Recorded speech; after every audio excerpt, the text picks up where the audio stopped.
comes from a great lineage. That his older brother is Marcus Allen. This is Damon Allen. He's a Hall of Famer in the Canadian Football League. This dude was in his 40s slanging that rock and running. The first Grey Cup that I went to, my first year in Canada, we lost to him. They had Andre Rison. I was covering Andre Rison.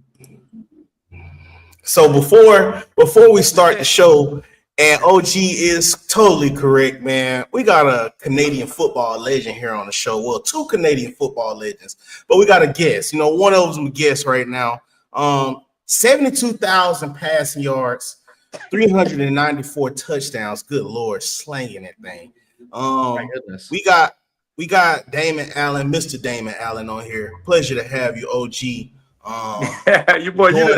You didn't go through the full thing. I'm just not a passer. I'm a two-way player, baby. But listen though, I gotta say the passing because you know how it is. Young boys think back in the day, y'all was just running triple option, man. So I gotta highlight the passing yards just to let them know, man. Hey, we know you can run that thing, but I just gotta highlight the passing yards, man, because I know you probably played so long ago, they probably thought you was in the, Georgia Tech triple option. No, absolutely. It's interesting because I seen you guys last show and you guys were going at it. Heated debate.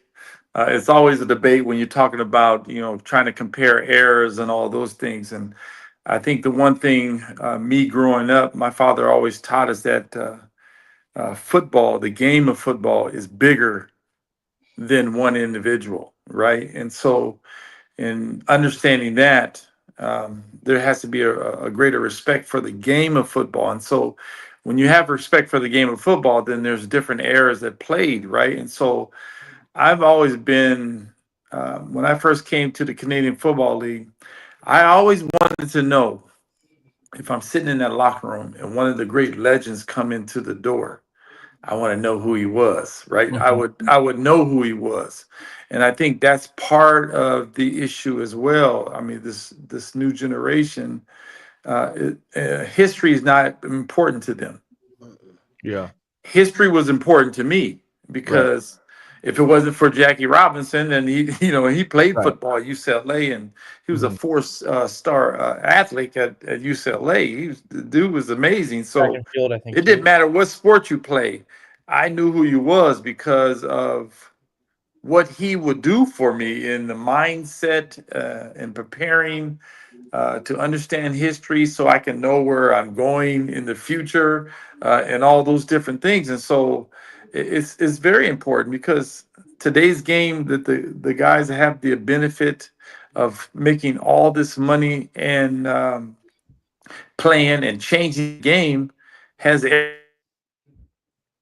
that fought to gather more money in their pocket than anything else. And so I think in that aspect, you always have to have that kind of, you're standing on the shoulders of giants.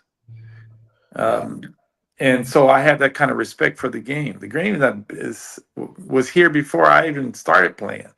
Right.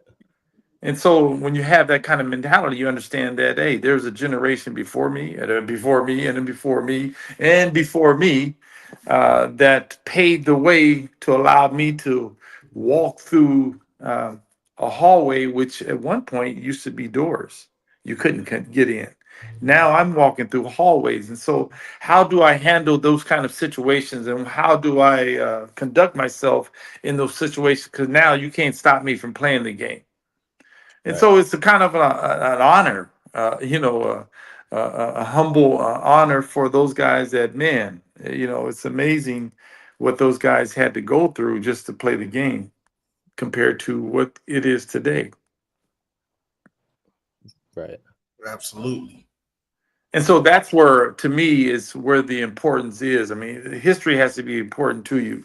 And if it's not, then you're not going to worry about who came before you and all those things. And you're just in the present and not knowing that, dude, you wouldn't be playing today if it wasn't for, the Gale Sears and all those other guys that They didn't, and even before those guys, right? Before Gale Sears and all those guys, just the names of the game that helped create the first black player to ever play was I think Mr. Pollard in the 1920s.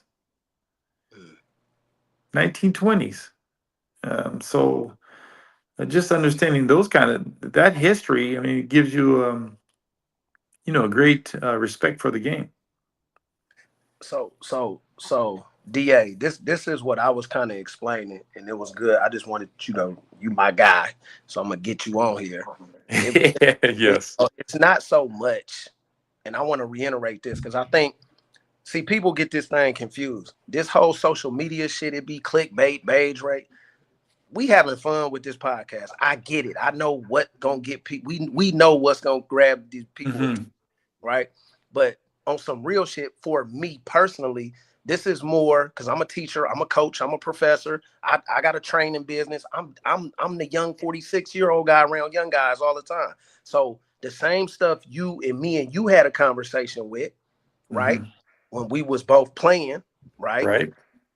And that's kind of where you Milt, got Carl Kidd, these older guys, Blaine Bishop, all these older guys was imparting on me. Now I feel it's my duty to do the same, right? That's how this thing's supposed to work. So it's less about, I know we shoot the shit and we crack jokes, but on a serious note, it's an educational piece. You gotta know. Absolutely. You gotta know the history. If you were a player, you better know some history. It's beyond me that there's guys who play this game professionally like we did and don't know nothing before them. That's like crazy. No, it's absolutely nuts. So that's just kind of what I'm saying. And here's the last piece I'm gonna say. Then I'm gonna let Bam run the get down. At the end of the day, a lot of those videos y'all seeing, they don't do it justice. I'm telling you. Like, I promise you, I used to think the same stuff until OGs got at me. Because in my era, we listened to the older cats because they was giving us game. That was really going to help us. And it made us sharper. When I really studied up on it and saw what it was, shit, they was not lying, bro. That shit don't be doing it no justice. Some of them films, you had to be there to understand it. You had to. I promise you, this man was in his 40s, running around, throwing that thing. You got the most pro passing yards, don't you, DA? Not anymore, because these guys are throwing the ball like it's no tomorrow right now. So, but I mean, no, at one point you were, right? At one point when I retired, I had the most passing yards, and yeah, I mean and like I said, records are meant to be broken too. So right, because the game is continue to evolve, right, and so it's so many. And when you look at the totality of individuals and how they start, I mean, no one knows who's going to be a star and what you're going to do in the professional ranks.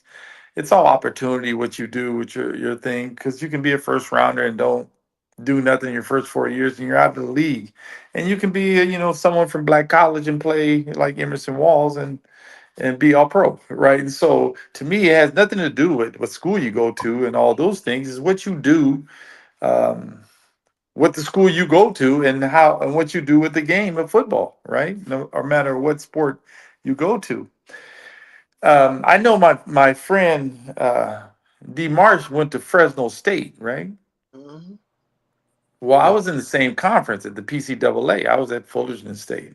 That's So before even Marsh was even thought of, yeah, I played Fresno State, and I played was playing when Henry Ellard and Stephon Page was on the team. Yes, sir. And I know a young man by the name of Mark Collins, who was my teammate at Fullerton, who ended up playing quite a few years in the NFL. But he started his career off in the Giants, and he has a few Super Bowls. And dude, he went up against Henry Ellard, bro, and Henry Ellard hit him for four tugs and about 300 yards freshman year. And see, that's the other thing, DA, that I was talking about. Henry Ellard should be. I mean, he don't get his just due with the right. Wide right, absolutely. Right. The first 2,000-yard receiver in college. Mm-hmm. So and that's yeah, so it's just those kind of things you understand. I mean, there's a lot of great players, and even if I speak along with my brother wasn't a running back until he went to college. Exactly. You guys know You guys know him by a running back in the pros. He switched his position in college because he wanted to win the Heisman. He was a safety. Mm-hmm. He was on the same team as Ronnie Lott and Dennis Smith. So Oh yeah, that was loaded. they were loaded. They're two number ones and playing 4 years at SC. And John Robinson, my brother, he thought my brother was too good not to play. So when two running backs got hurt, my brother switched positions. That's tough. And so, like I'm saying, when everyone talks about all these great running backs, these guys have been doing this since they were Pop Warner, bro. This dude switched in college and and won the Heisman and all that shit because he was a guy that understood defense because he was a free safety. He knew every aspect of the game on the defensive side, offensive side because he was a quarterback, and then now he's just an athlete learning how to run the ball. This is the first guy to rush for 2,000 yards in college. No one's never done it before. Yeah. He was the first. And he could do it all. Run, pass, catch, throw, block, all of it. Facts. So it's just those kind of things, right? That you realize the hard work and dedication, and at the same time the different eras and guys play. I mean, clearly we live in an era now that is more 7-on-7 than it is real football. Right? Can y'all hear me? Yeah, we hear you. I was like, Mr. Allen, where you got your brother as far as just all-time running backs? Like, what placement you got him at as far as what he could do? Because you was able to really see it. Were you like just his mode of a running back? Or better yet, who would you compare? Who would you compare him to today? Well, I would say he's one of the smartest running backs, and he's one of the most skilled running backs because he can do it all. Man, absolutely. So you can look at Barry Sanders, you can look at all these great runners and all that stuff. Third down situation, they usually was out of the game. My brother didn't have to leave the field because he can catch, he can run routes, he can block. There's running backs that can run, but you can't block and can't read defensive fronts and see what linebacker you have to pick up in the blitz. And so, how do I look at running backs? I love all-purpose running backs that can do it all. So when you think about the do-it-all running backs, it's only a few. The Paytons, Marshall Faulk, Marcus Allen. After that, now you're talking about pure runners. Then to me, Barry Sanders is hands down. So who would you compare your brother to in the last 5 to 7 years in today's game? Like in today's game, the last 5 years, I would say he has that Kamari from New Orleans. Ooh, I like that comparison. No, because he can run, catch, and all these different things. Right? But yeah, Kamara. I would say that because now you're talking about running backs where it's not one main running back anymore. Now it's every team has three, and one can catch, one can block, and one can. And your brother did everything. And your brother was a burner. He's fast, Kamari though. Your brother was a burner. No, I'm not sure. My brother just knew how. My brother, he wasn't fast, and he's just like me. I wasn't fast, but I don't lose speed going north, south, east, and west.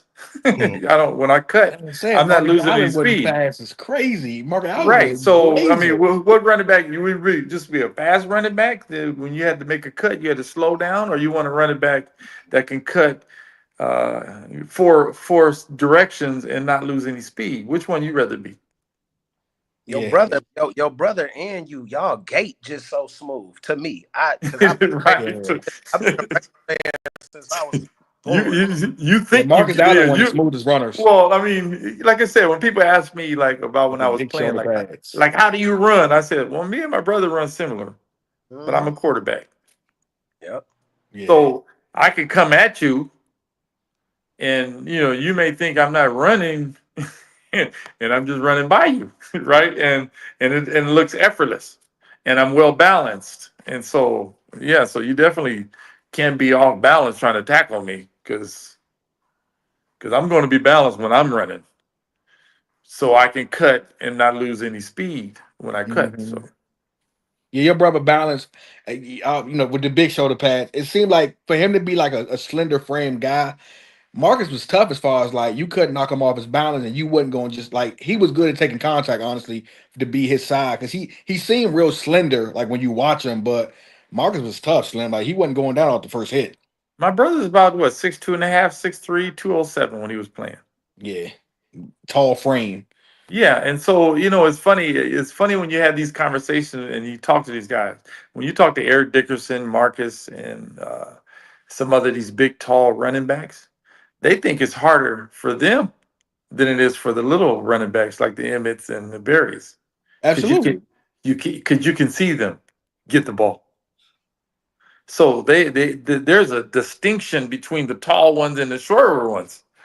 So even though those little conversations that people don't talk about, it's like, yeah, the tall running backs think it's harder. Yeah, the Uh, stride. it's harder for them than the Emmets and all that stuff who, like you're saying, you can hide behind a 6'5", 600, 300-pound lineman and then, they break loose, and by the time they break line of scrimmage, you didn't see him. But a tall running back, you can see him get the ball.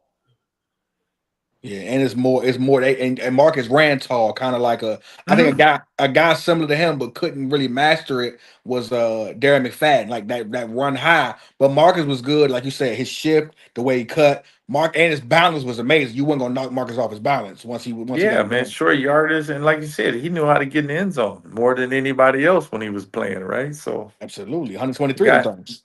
yeah, For 123 of running them backs that things. are like 6'2", 6'3", the hardest thing is to move north and south. Like when Aaron, you look at right. Aaron, a D Henry, like I mean, he's very quick for his size, but there's just certain limitations, or east and west wise for him because of his East and size. West, north and south, what they do. No, I meant east and west. Yeah, north and that's south is different. Yeah, Yeah, that but dude. he's like 6'3", 6'4", 250 some pounds, man. You know what I mean? right. So he's, I, he's just- listen, That size, I he's saw him moving at the great. supermarket in Baltimore. That man he's like a D lineman in person. Like he Yeah, is ridiculous. hey, you know who's big? The one that played at Tennessee. Eddie Man. George. Eddie George. Ooh, Yeah, Eddie yeah, George is yeah. a man amongst men, man. Man, he's about 270 pounds, man. I seen him, bro, and it's just like a fire hydrant. Hey, the Everything's big. crazy thing is that dude was what 6'3", 255 my rookie year, and he ran 4.5. And people forget he won the Heisman at Ohio Yep. State. Yeah, Marcus. Yeah.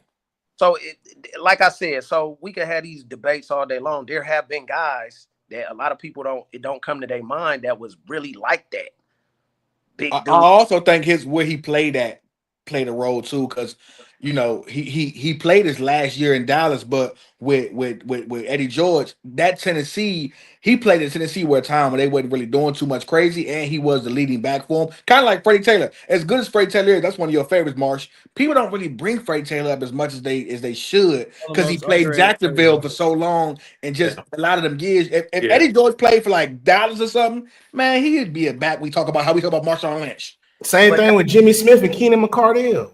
that's my whole Yeah. point. That's my Yeah, yeah, point. yeah. That's my Yeah, point. I mean, Fred Taylor should be in the Hall of Fame. So, I was gonna say, Definitely, you know, I firmly believe that. so that Hey, remember before having that debate on the other show. That's why I was bring. There's guys, Da, and you can attest to this. There's guys we played against, like the average fan don't know, but we on the field we like this yeah. motherfucker like that. I'm telling you, it's a lot of those guys that play pro football that just And go D into. Marsh, man, like most football players that when we play, man, we really do want the praise of the guys we played against. Not necessarily the fans or the media, Mhm. it's who we play against. You want that respect more so than anything else, right? And so, you love to hear, guys saying, "But man, when you played, man, you was a beast, right?" And I, and I said, "Yeah, I'm a beast. I was only 180 pounds, bro, Mm. Right. when I played." let me I just got one more question before we get into the show. OG, who your top 5 QB today in today's game that you like The as of top right now? five? No particular order, of course, no particular order, but just 5 guys you like in today's game. The 5 quarterbacks I like in today's game. I mean, well, the 1-2 is Lamar Jackson and Kansas City Of course. I also like the poise of was that CJ from Houston. Oh yeah, Right. CJ Stroud. Yeah. Yeah, I like I love his poise, especially how he played last year in the playoffs and the year before in his first year. So I really look at that. Josh Allen. Oh I mean, yeah. he's big and he can move and he's physical when he plays. Um, at one point, I enjoyed Russell, Oh, but Russell's in his last legs, and I think he's starting to be a little gun shy. So, um, who else? you I like like Joe this. Burrow? I like Burrow. I was about to say Burrow, and I also like the Washington quarterback. Man, Oh my God, he coming. He Oh coming. yeah, He Daniels. coming. yeah, Daniels. Yeah. I mean, he Yeah. might already be coming. Yeah. here. To be So when you honest, talk about the new generation, I mean the NFL is in good hands, man. Good hands Absolutely. with the next generation of quarterbacks are coming up, and like you said, once again, you can never tell. You can draft somebody that you think is going to be, I don't like how they scout quarterbacks in draft now because you can have the what's that the throwing aspect to see who can throw it. I mean, all you have it's a show now, right? And it's Right. gimmicks, and it's not necessary what they do on the field. And then they get on the field, they don't know what to do when they get underneath the center. But anybody can go out against air and throw the ball all over the ballpark. Even I'm 61 years old right now, and I can throw with those guys. So when it comes to like scouting, like you said, OG, somebody like Shedeur, you think Shedeur should have went 5th round? Um, it's a complicated question. it's very complicated because there are certain aspects of what I see Shedeur that I don't like. I think he holds the ball too much. And all the things he does is not instinctive either. I find he's more robotic than for example, I'd say comparing him to Ward, I find Ward is more instinctive and more athletic when he plays, and then Shedeur is. And to me, sometimes I think Shedeur has to be in a real good system. Oh, okay. So you think Trey, look Ward at could early. get? Trey, You look at think early. Look Ward at could early. Early succeed? don't like that. Boy, well, I don't like Cam Ward. You No, think but I Ward know, could like I said, succeed? there's certain aspects I do like Shedeur. How he handles his business at the quarterback spot, and I mean, there's certain aspects like saying, we know growing up, man, when you have a bad game, man, everything falls on leadership. So Mm-hmm. never pointing at your guys or why you lost and those kind of things that don't ever Yeah, fit well that with a was nasty. football team. And he's done that a couple of times. He did it at Jackson State, and he did it at Colorado. And so, yeah, I'm not sure if he learned that lesson, but everything falls on leadership, bro. Well, You're a he leader. seems a lot humble now that he went 5th round, and maybe it was God's plan for him to humble him, and before he got to NFL, and kind of get some of that off his mind of thinking you can just say what you want, or like you said, put your teammates down. But Cam Ward for me is just a guy who I look at and I just don't like his mechanics that much, and I just don't see generational talent. And I tell these guys all the time, if you're a first overall pick, I want to see generational. So that's my biggest problem with Cam Ward. Well, But let's put it this way, and we can talk about Shedeur right now. Well, all right, so think about his college career and what he's done in college, and we're looking back at some of the other quarterbacks that did well in college. Was he better than Daniels in college? Jay Daniels, no, No, not at all, not at all. absolutely Okay. not. No. Was he better than the the quarterback from Chicago, Williams. was he better than Williams in college? Caleb, No.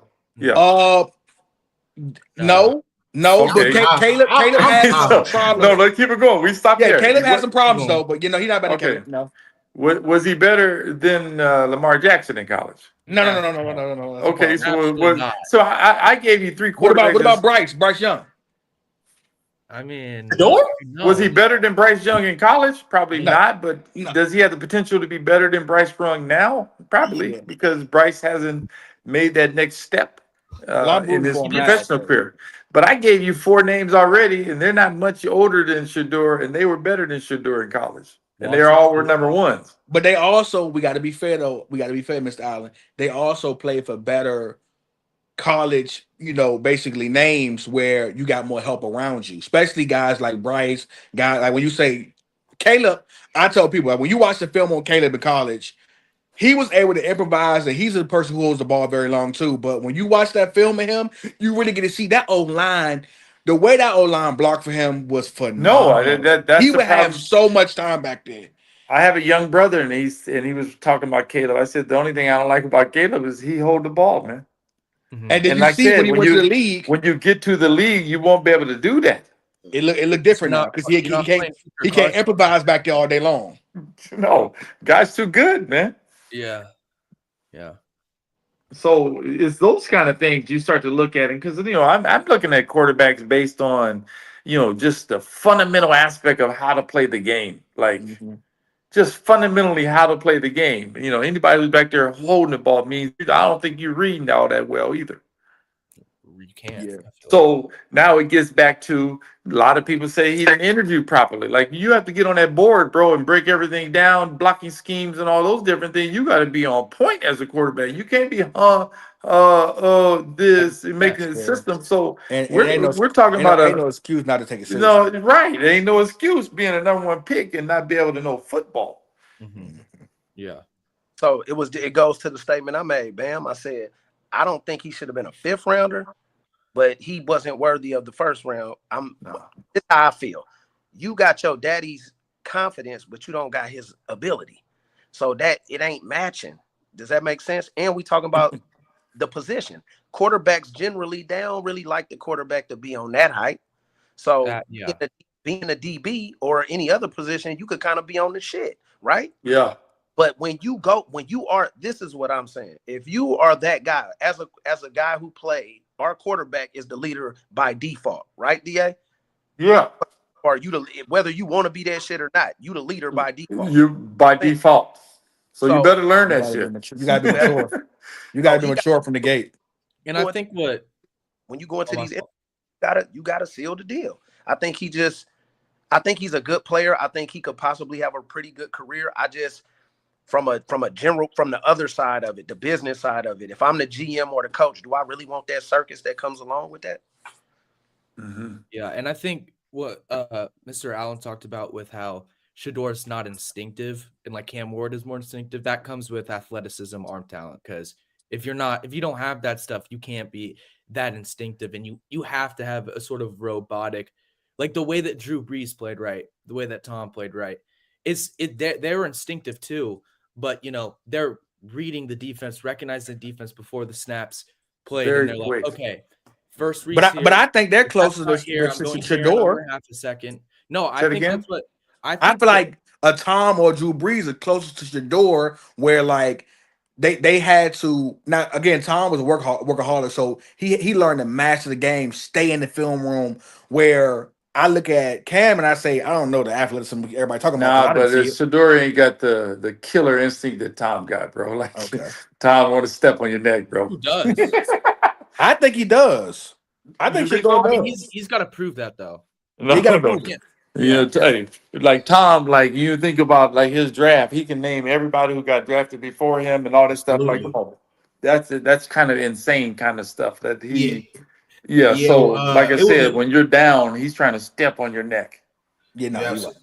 That's why I said when he was playing, he was the most competitive quarterback in the league, even when he was the oldest. Yeah, Bill and Tom was known for running the score up on you. Like they were running. But y'all remember when he was retired on the beach, he was crying. They asked him would he miss football. He said, I probably wouldn't miss football, but he said I missed the chess matches. He said he talked about when he went against Ed Reed and Ray Lewis. He was like, bro, it was real life war against them dudes. And that kind of showed like he had that fire, man. Like it was, you don't really see too many quarterbacks like that. But I want to keep going since y'all talking about Shedeur. So minicamp just ended with the Browns. And they finished with Flacco 18-35, 2 touchdowns, no interception. Shedeur was 41-53, 9 touchdowns, 1 interception.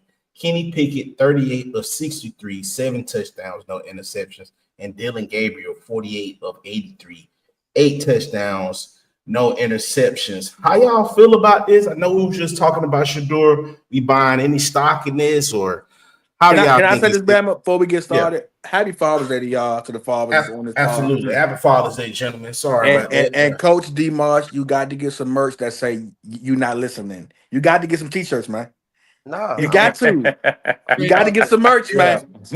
maybe for the That's young. you not listening is your For sure. Yeah. that's your Hey, we slang. ain't lying. Yeah. You not You might listening. do that. You not listening. You not listening. Let me know. I asked them to you myself. Let me know. Yeah, that's funny, boy. That was a nice conversation. I think this is what I think. I don't know what y'all think about it, but here's my take on it. Yeah, we'll go around. Yeah. We're living in a time where it's motherfuckers talking about this shit that ain't qualified to talk. Like, it's just turning into clickbait all over the place, right? It's just a hot topic. It's easy to speculate when you on the outside of that situation. When you in it, it's a little different. Yeah. I think it gives people something to talk about when there's no real football going on right now. Because, like, let's be honest, OTAs and mini camps and shit, Right. read too much into that, bro. Like, the shit don't really get popped until people get in pads and you bring that other team down for a week and we start practicing against somebody else. That's when, and then you get to the preseason. That's when you could kind of see what it is, what it ain't. And then not only that, here's the deal. In this professional business, if they done already invested money in X, Y, and Z, those are the guys that's going to get the shots until they shoot themselves in the foot.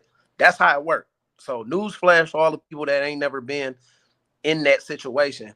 If they paying you some money, you're going to get the opportunities. Yes. Can I say this though? Can it sometimes though be Demarsh be two things? One, I do believe that what this is showing, if you're a fan of the game, if you thought a guy wasn't good, him having a bad OTA, it just solidifies it for you. If you thought a guy was good and he's having a good OTA, it solidifies it for you. But my thing is, there is situations that I feel like you think a guy has to, if he getting paid, does he have to shoot himself in the foot, or can a guy literally just surpass him for being that good? A la Russell Wilson, Matt Flynn, where they pay that man to be the quarterback, $10 million a year for 3 years, and then Russell Wilson come in and he never touched the field. Well, see, that's what I'm saying. Depends on the money. It depends on the money. We not talking about a 4th rounder and a 5th rounder. If you first round, you getting every chance that you take that shit to the bank. And the Browns have a quarterback for $50 million a year on the books right now too. But we talking about a time where Russell Wilson was drafted at a time where that $10 million, that $10-15 million a year he was getting, that was good money. Like, especially for a guy who never had a start. And then your third rounder comes in and literally he never sees the field. Like, if you know ball, Matt Flynn was supposed to be the new guy for Seattle. Never got a chance. Did he get hurt? Like, no. Is that how Russ just beat him out? Okay. No, but Russ just beat him out and they never look back. Okay. See, my thing is too is you're understanding Shedeur's situation. I mean, there's not a better team for him to go to, right, than the Cleveland where he got drafted, even though it's in the 5th round, because he still has a tremendous opportunity to. Oh yeah, absolutely. To play, right? And so for him, man, I would have went in there and not said one word, learned that offense, and just balled out, man. And that's really. And I got that from my brother. My brother, when he first got it with the Raiders, and like saying he won the Heisman, so he had a big old target on his back. He said he went to training camp, he didn't say a word. He just worked, and then gained the respect of all the guys. And he played with Ted Hendricks, Cliff Branch, and all those dudes when they was in. Those dudes were like legends of the game at the time with the Raiders. And like he said, he didn't want to say anything. Him being a Heisman Trophy winner, he just wanted to go there and work. And so that's what I would always say. Encourage guys who are just getting in. Man, don't say nothing, man. You don't have to say nothing. Just go out and work. Gain the respect of your teammates, and you'll eventually get your shot. So when you get your shot, you have to make sure that they don't that you don't have to call anybody else's name after that. Yeah, that Adrian Peterson was like that, but Eric Bieniemy was an asshole to him. Like, Eric Bieniemy was on Adrian Peterson's head and made him great. Like, he bullied Adrian Peterson damn near to be great. So, like, but AP again, highly touted, but got to training camp and was just quiet, just do my job. But that's how you want it to be though. Like, you dig what I'm saying? like when you go from high school, right? Like we had these conversations before. I'd be talking to some people. I'd be like, man, when I left Oakland, I thought I was the shit. I get to and I'm like, they got dudes from Bakersfield that could ball. They got dudes from Clovis. Like then you have to start all over from the bottom because this game will humble you. That's what I be saying. Like you don't have to be the household name to know that this dude is just as good, if not better than the household name, because we competing against each other all the time. Yeah. You get what I'm saying? So that's why sometimes, this whole debate podcast shit is fun and it's good. But when we get down to the for real, like there's some names that are out there that, man, these dudes is just as good, if not better. They just you just don't know. They don't have the big hoopla behind them. And so it's or they come from somewhere you never heard of. Yeah, absolutely. Because when I went to CFL, nobody heard of Fullerton. They used to call us Cal State Disneyland, boy. And then all of a sudden they start playing. It's like, and then at one point in the CFL, it was 3 guys that all went to Fullerton that had the record holders. They were Alan Pitts with the most catches. The running back Mike Pringle had the most rushing yards, and I had the most passing yards. And we all came from Cal State Fullerton at that time. So, it's just those kind of things that you have to, just focus, man. Like I said, he's in a good situation. There's no pressure on him. Not at all. Because he wasn't first rounder. But, for him to go out there and ball and show, it's huge. He's in a good situation. And the only guaranteed starter is Flacco. We know he had the end of his career. He'd be lucky to finish the season. So he got a chance to get playing time this year, if not by next year at the latest. So, like you said, if he just work hard, he can get through. I don't think Dylan Gabriel's an NFL quarterback at all. So I think he ain't got to worry about that situation. I think like I don't like buying into, especially training camp. I don't even like buying into preseason and what I see, because when you talk about football and the physicality of it, the violence of it, like unless it really counts, like I just feel like you're not going to see what the 100% looks like. Yeah. Because you got to save your body. You're not gonna you don't want to injure yourself in the preseason. I'm not saying that you're not playing the game. You're still playing it. But the biggest part for Shedeur, I just think we understand arm strength is a problem, mobility is an issue. I think his eyes are going to be the most important part of his game. Yes, how fast he learns that offense, man. That's the most important for him. Because if you're not comfortable running the offense, I mean, you're going to look crazy out there. That's anybody. That don't know the scheme, their assignments and all that stuff, and you're busting a lot of those things. I mean, you're not going to play, no matter how good, how talented, how fast, and all these things. If you don't know the system. Look at how Josh Allen started out. I mean, he has all the tools in the world, and he struggled until he figured out the game mentally. The game is fast. That's what people don't understand, the speed of the game. Like, you going from high level, high school ball to a D1. Okay. Fast. That's the biggest thing. It's the speed of it. Like, I was running. That you're dealing with grown men now. You young, now you're dealing with grown men. Grown men. I was 5'10", 180 pounds when I came out of high school. I was a running back. I played DB as my second position, but every scholarship offer I got was to play corner. So when I get to Fresno State, my big brother, Michael Pittman Sr., is the starting running back. He's sitting on 22s. Like, what are we talking about? You know what I'm saying? So the speed of the game, like in high school, you know how it is, y'all. In high school, them defensive guys ain't always put their foot in the ground and go murder something, right? They kind of tapping their feet sometimes. When you get to the next level, it's flying missiles. We talking about college or NFL? We talking about from high school to college, and then from college to the NFL. It's a speed missiles. Yeah. Speed thing. At NFL level, you feeding your family, and that's a whole thank God they changed those rules. Because they'll be seeing missiles. Now you can't touch nobody now. That part. No, you're right. You can't touch nobody now. So, like you said, it's a game of, it's about entertainment now. How many points we can put on the board. And it's not about they're removing a lot of things that defensively you can't do anymore, right? But and the split second, you have to be able to get your head up if a receiver, catches the ball and he goes down. You can easily get to helmet quick, right? You know, through the last couple of years, though, Mr. Allen, that has changed a little bit.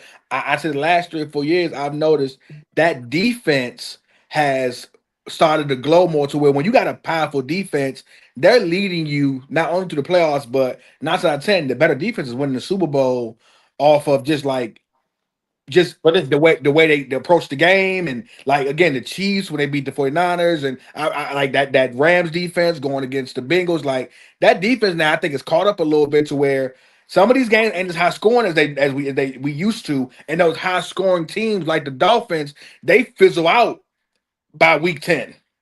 mm-hmm. And Well, now it's what like your you said, defense they're do. trying to create more scoring because it's more entertaining, right?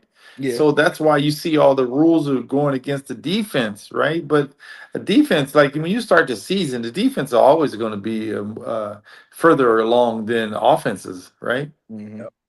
They're always going to be further along on offenses than. But at the end of the day, it's just how the game and how they want to present the game now, right? And that's what changed. And so that's what makes it difficult. Don't get it twisted. Like it's always defense win championships. Defense and a running game. Like even the Yeah, but running game. that's never changed. Yeah. Running game has been That's powerful. always been that way. Even in the new game, any team that's winning, you can't win without defense. Facts. Facts. I think it slows down. See, the problem of the game is you when you take all these rules away, like they think it's not the actual players. We love defense. I love seeing Baltimore with Ray Lewis and them winning 13-6. I didn't mind that shit because I'm a defense guy. And if you a purveyor or a lover of football, you can appreciate that shit, right? So we just want to see the best game. Like, don't nobody care about all this high pat. Like, so you changing the rules for a defensive guy. If I stick my foot in the ground and I'm already committed to break on the receiver and DA back there throwing the ball, I can't stop, contort my body and do all this to avoid. To make sure I don't go helmet to helmet. Yeah, that's crazy, bro. That's trying to make the play. Yeah, that's it. And you got to look at guys from this perspective now too, because I don't think I could play in this game right now because I'd get fined up the asshole.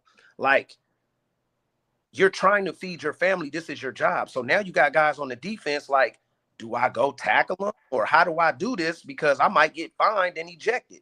Because if you miss one of these game checks, we talking about $50,000, $75,000, $100,000 worth of money. You still got some crash outs like Derwin James, though. Derwin James hurt himself. Yeah, and it's hurt or be hurt. It's like if you're not trying to hurt, you're gonna get hurt. Facts. But the game is more finesse. The game is, you got to believe the game is more finesse because now you're starting to see 220-pound linebackers. Yeah. You got guys in the box that are 210 pounds. Mm-hmm. So you can tell the physicality has been removed from the game because, come on. Yeah, it's crazy now. They're trying to sell a few tickets too. But Trent, how you feel about Shedeur in minicamp, and then Riddell? I want to hear how you feel too.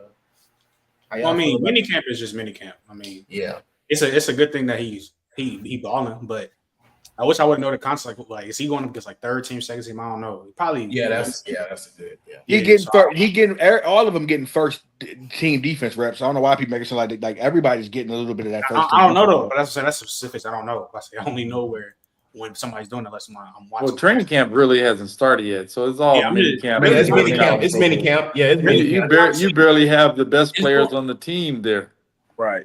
It's all rookies and second year guys are in mini camp. The veterans are not even showing up right now, bro. Facts. Like, it's good. Like, it's good that because I did an internship with the Raiders in training camp, and that's when they showed up, the veterans. Yeah, it's good that he balling out. I'm just waiting for training camp for real because that's when you really got to make your mark. So I mean, one more month. Yeah, for real. So once that happened, then that's it. Really, I don't really got too much to harp on. Is that now you doing that? You got to continue the training camp for real.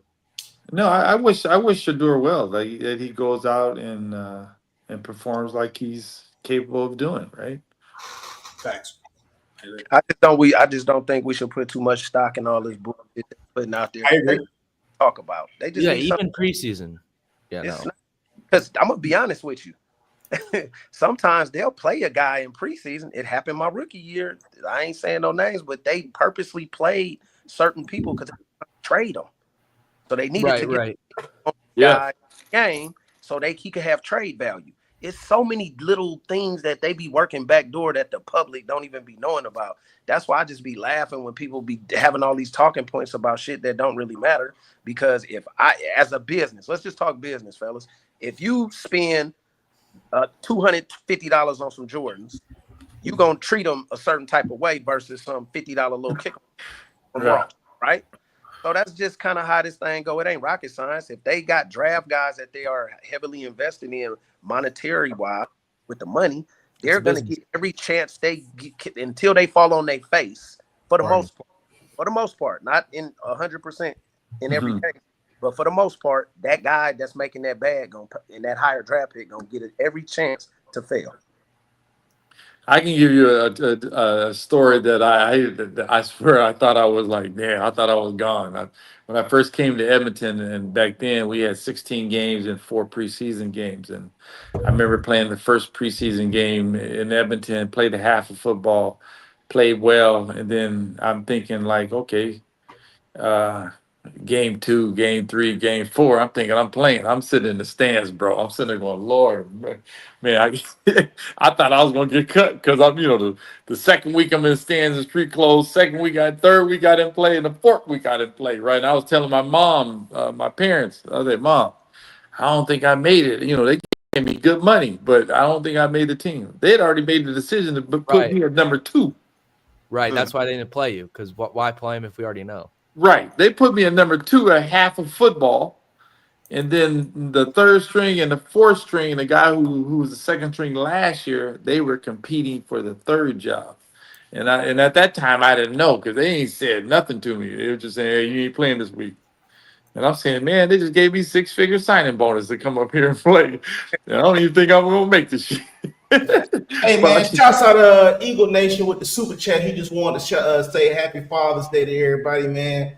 Great, man. Appreciate it. All the fathers out there, bro. For sure. Father's Day to everybody. For sure. Like I said, man, I can't stress enough, March, man. I appreciate you, Mr. Allen, coming up here sharing some of these war stories, dog. Like, because y'all laugh, but football, I play fullback. Like, it really get gritty in there, man. Like, I know it does. It's a lot of insight that, you know what I mean. I'm glad y'all come up here to share, man. It's starting to be the old head podcast right now, dog. Because I feel like this is what I want to say, because I want to get back to the conversation you guys had last time about the 90s. Absolutely, yeah. Growing up in the 90s. And playing in the 2000s, and I'm not sure if you're thinking they were 2000 babies because no. So look. This is what give me the breakdown. This is what me and Trent was saying, and I'll let Trent go. So, but what we were saying, because me and him normally do NFL shows, and he'll let you know his dad, an NFL coach, all of that stuff. So when we talk about a lot of these players, we're only factoring what they did in the NFL, right? Like. Because for me, how I look at it, if they weren't great in the NFL, we don't even talk about their high school, middle school, college careers. Like, because there's so many guys like that. Like, you brought up Darren McFadden earlier. Like, a lot of people wouldn't know that he might be the top 3 college football running back of all time. But why don't we know that? Because when he went to the league, bro, he had a 1,000-yard year with the Raiders, and then his next 1,000-yard year then coming to the Cowboys, and then he was always hurt. But that's what I'm saying, man. But if you got to be a real football head. No, I'm just talking about just straight off your you know what I mean? Like Trent Richardson was a powerhouse in Alabama. Another person. So that's what Trent was saying. Like, he's not saying that they're not products of the 80s and 90s because that's when they were born. But what he's saying is, for his you, Mr. Allen, like, you would be out. You just got done playing in 2000. Like, you would be considered like. Kids would say, hey, man, we watched you growing up in Canada. Kids our age would say we grew up watching you in Canada. That's why I was telling March, like, you would be our generation because by the time we start realizing what football was, y'all was the people on TV that we watching, right? So that's what we were saying. That's our era. Now, what Marsh is saying is 100% correct too now. they grew up in this era of when you was training, you had to go through these different type of things to become the athletes you was. So what Mark is saying, they was destined to be that because of the era they grew up in, which is, I understand that too. But what Trent was saying was they was 2000 superstars. Like when we was turning on the TV,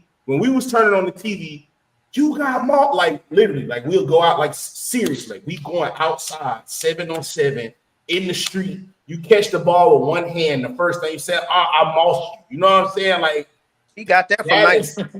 Yeah, but my thing is too. I can understand that you're enjoying what he's doing here. Like for example, if you're a Moss, one of Moss, your favorite receivers is Moss. Why wouldn't you want to know what he did in university? Why wouldn't you want to know what he did in college? To justify and confirm that what he was doing in high school, college, he was still doing it in the pros, right? Yeah, well, So instead of just saying, "Oh yeah, he came out of nowhere," because if you didn't have a television, you wouldn't have known about Moss. Is that right? He did play for a low level school as far as Marshall, but I messed it up. No, I'm saying is if you didn't have a television and you didn't watch NFL, you wouldn't know who Marshall was. I mean, you wouldn't know who Randy Moss was. Yeah, I mean, if you didn't watch ball, but I think I messed it up, Mr. Allen, because I'm the one we was doing basically errors as far as in a 20-year span. So what I said was, if you were drafted between 1980 and 1999, then that's D. Marsh's crew, and then our crew would be anybody drafted from 2000 to 2020. And that's what Absolutely, I started getting nasty because D. Marsh was taking guys like Chad Bailey, who was drafted in 99. It's like, damn, how many are we getting? And you lied about Derek Thomas, D. Marsh. You lied about Derek Thomas. DC was merely a pass rusher. He couldn't do nothing else. He was also in stopping the run too. Come here for right here to run. Hold on. Let me just elaborate on Bama's point because this is how the whole thing started. Hey, because I'm a '60s baby and I played 3 decades. I think it's nasty. I'll put for a play like this. Champ Bailey, he got drafted in '99. The brother played 1 year in the '90s. To me, if you got drafted in '99, you're not a part of the '80s and '90s because we were doing a ranking to where, I get this group of people, D Marsh and they could get this people. They got the '80s and '90s, but realistically, Champ Bailey only played 1 year in the '90s. It started getting real petty. 98% of his career is in the and he knew it. D. Marsh knew it. It favored them. That's my era. That's my era. Yeah, you got drafted. It goes where you got drafted, where you were born. That was my fault. Put some parameters on that, and I did that. So they was able to get anything in the '90s. Who's the one with the hat? Okay, go ahead. Y'all ask him what he thinks. Go ahead. All right, so Trent. Yeah. So I played in 3 decades. Mm-hmm. So I played with not only the kids that saw me play, but I played with their fathers. They saw me play too. Right. But I'm a '60s baby. Mm-hmm. So how would you argue that? So cool. So what decades did you specifically play? I played in the 80s, 90s, and 2000s. When did you retire? Okay, so cool. And 2008. I played 23 seasons. For sure. And you were good for that whole time. Me personally, I would count you in every single era that you played in. I would count you in that because you were good for that long. For example, Tom Brady, I would consider him 2000s, 2010s, and 2020s because he was literally phenomenal for 3 decades. Yeah, he was a phenomenal for 3 decades. So I would, if you're like an anomaly, you got great longevity. Like for example, Jerry Rice, because Jerry Rice retired. Hard to say. 04, 05, but he still had some good years in the 2000s when he got like 41. Yeah, 2002 he had 1,000. Yeah, but it was the early on for us. So I would really consider him mainly 80s and 90s because that's where Jerry Rice was doing Jerry Rice things. That's where he was like Charles Woodson is. Charles Woodson was the defensive rookie of the year. He won the Heisman. I get you. Yeah, he won defensive of the year in '98. He was great from the start. He won the Heisman in college. 98. But we're only talking. But see how y'all brought up college, right? NFL. In college, Champ What Bailey. time out. What do he do his rookie year, Trent? He won defensive. No. Just a simple. Listen. I just want point.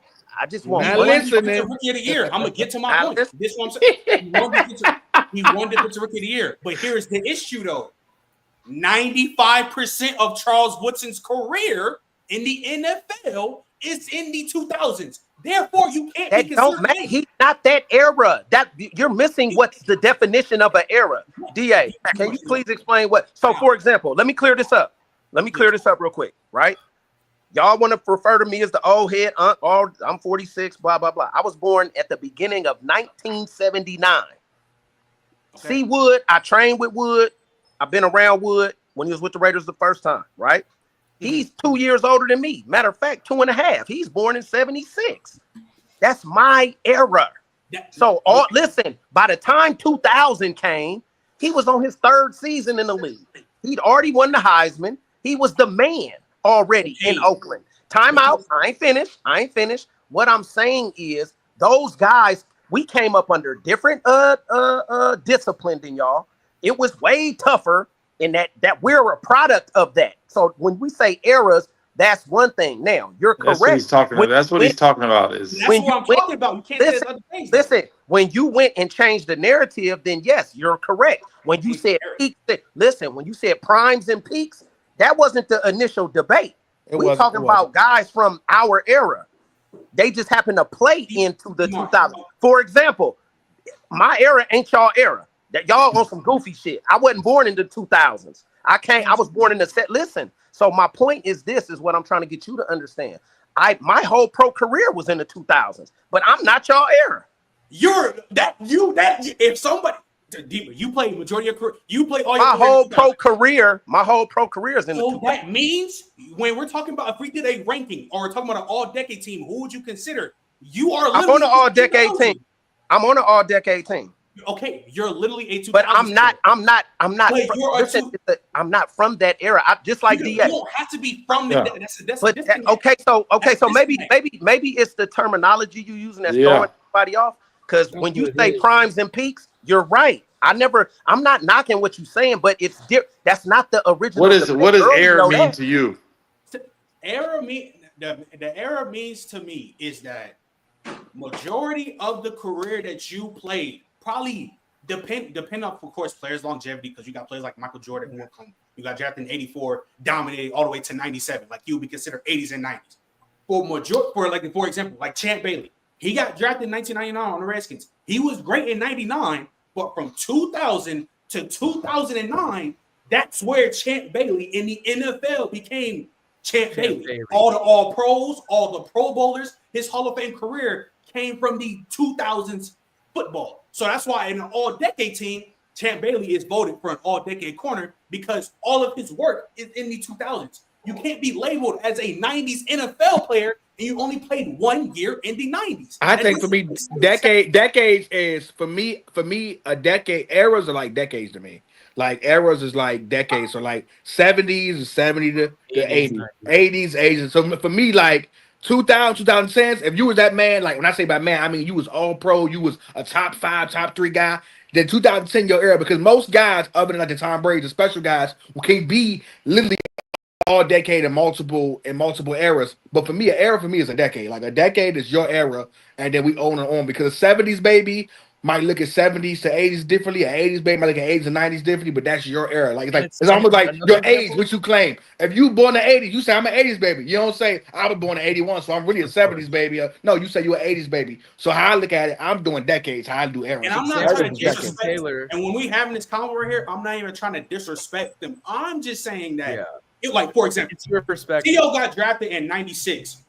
So that's like midway in the 90s. But he didn't become Terrell Owens and have all the dominance till 2000. It's the same with Jason Taylor. It's the same with Jason Taylor. No, you can be dominant in a year or something, Dante. I'm talking about. I think this is what I think. Also, Big Bro wants y'all to know his name is Terrell. He stopped calling him Terrell. He hates it. It's Terrell. It's Terrell Owens. Terrell Davis. He hates that shit, low-key. He hates it. some people can't comprehend what we talking about, so I'm gonna leave it alone after I say this. When you say era, because I'm gonna make it clear so for the slow people, because I know y'all can understand, but I'm gonna make it for the people that be talking dumb in the comments. When we say era, right? Especially now in this day and age with the YNs and the old heads, right? I'll come from a different era than y'all. So that's why I say I'm not y'all era. My son older than you, Trent, though, so I'm not from that era. Even you get what I'm saying? I'm not knocking it. I'm just saying because all of y'all not like that. It's just too many of y'all that make y'all generation look bad. There's a lot of I get what you're saying because obviously, I was born. For me, eras is like somebody saying. So I get what you're saying about you're not from our era because literally you played era has something to do with your birth. So this is what I'm saying. You correct played in my era, so that's why if you got voted for an all-decade team, somebody will consider you a 2000 NFL player because majority of your work came from the 2000s. So it's also about what the age you was when you could understand the game. So for instance, you might see somebody who you idolize, a la Trent's era is the era of him, what is it? Mike, F. Dot, that 20, 25. Y'all think Julio top 7. To me, that's the same. Because my era don't like Julio ain't fucking with Terrell Owens and Barbara Herson, but that's because I actually watched Marvin at an age where I can understand the game. So for me, and although you probably say like I understood the game at 5 years old, that's cool, but I don't look at Julio because I've seen better than Julio in my eyes. Because you know what I'm saying? Like that mattered to me. Oh, and it's opinion, right? So I'm old enough to have watched Walter Payton. That was my first favorite football player in 1985. I used to watch football with my daddy, right? So I was 6 years old. So I go when I say era, let me clarify because maybe we wasn't clear. When I say era, I come from that era. Like it was less goofy shit going on with my era. I'm just saying, so when you talk about those guys you talking about, they're a couple years older than me. We was in high school at the same time. That's my era. So maybe we didn't make it clear enough. The prime and peak was not the original situation. But I always thought era has something to do with birth.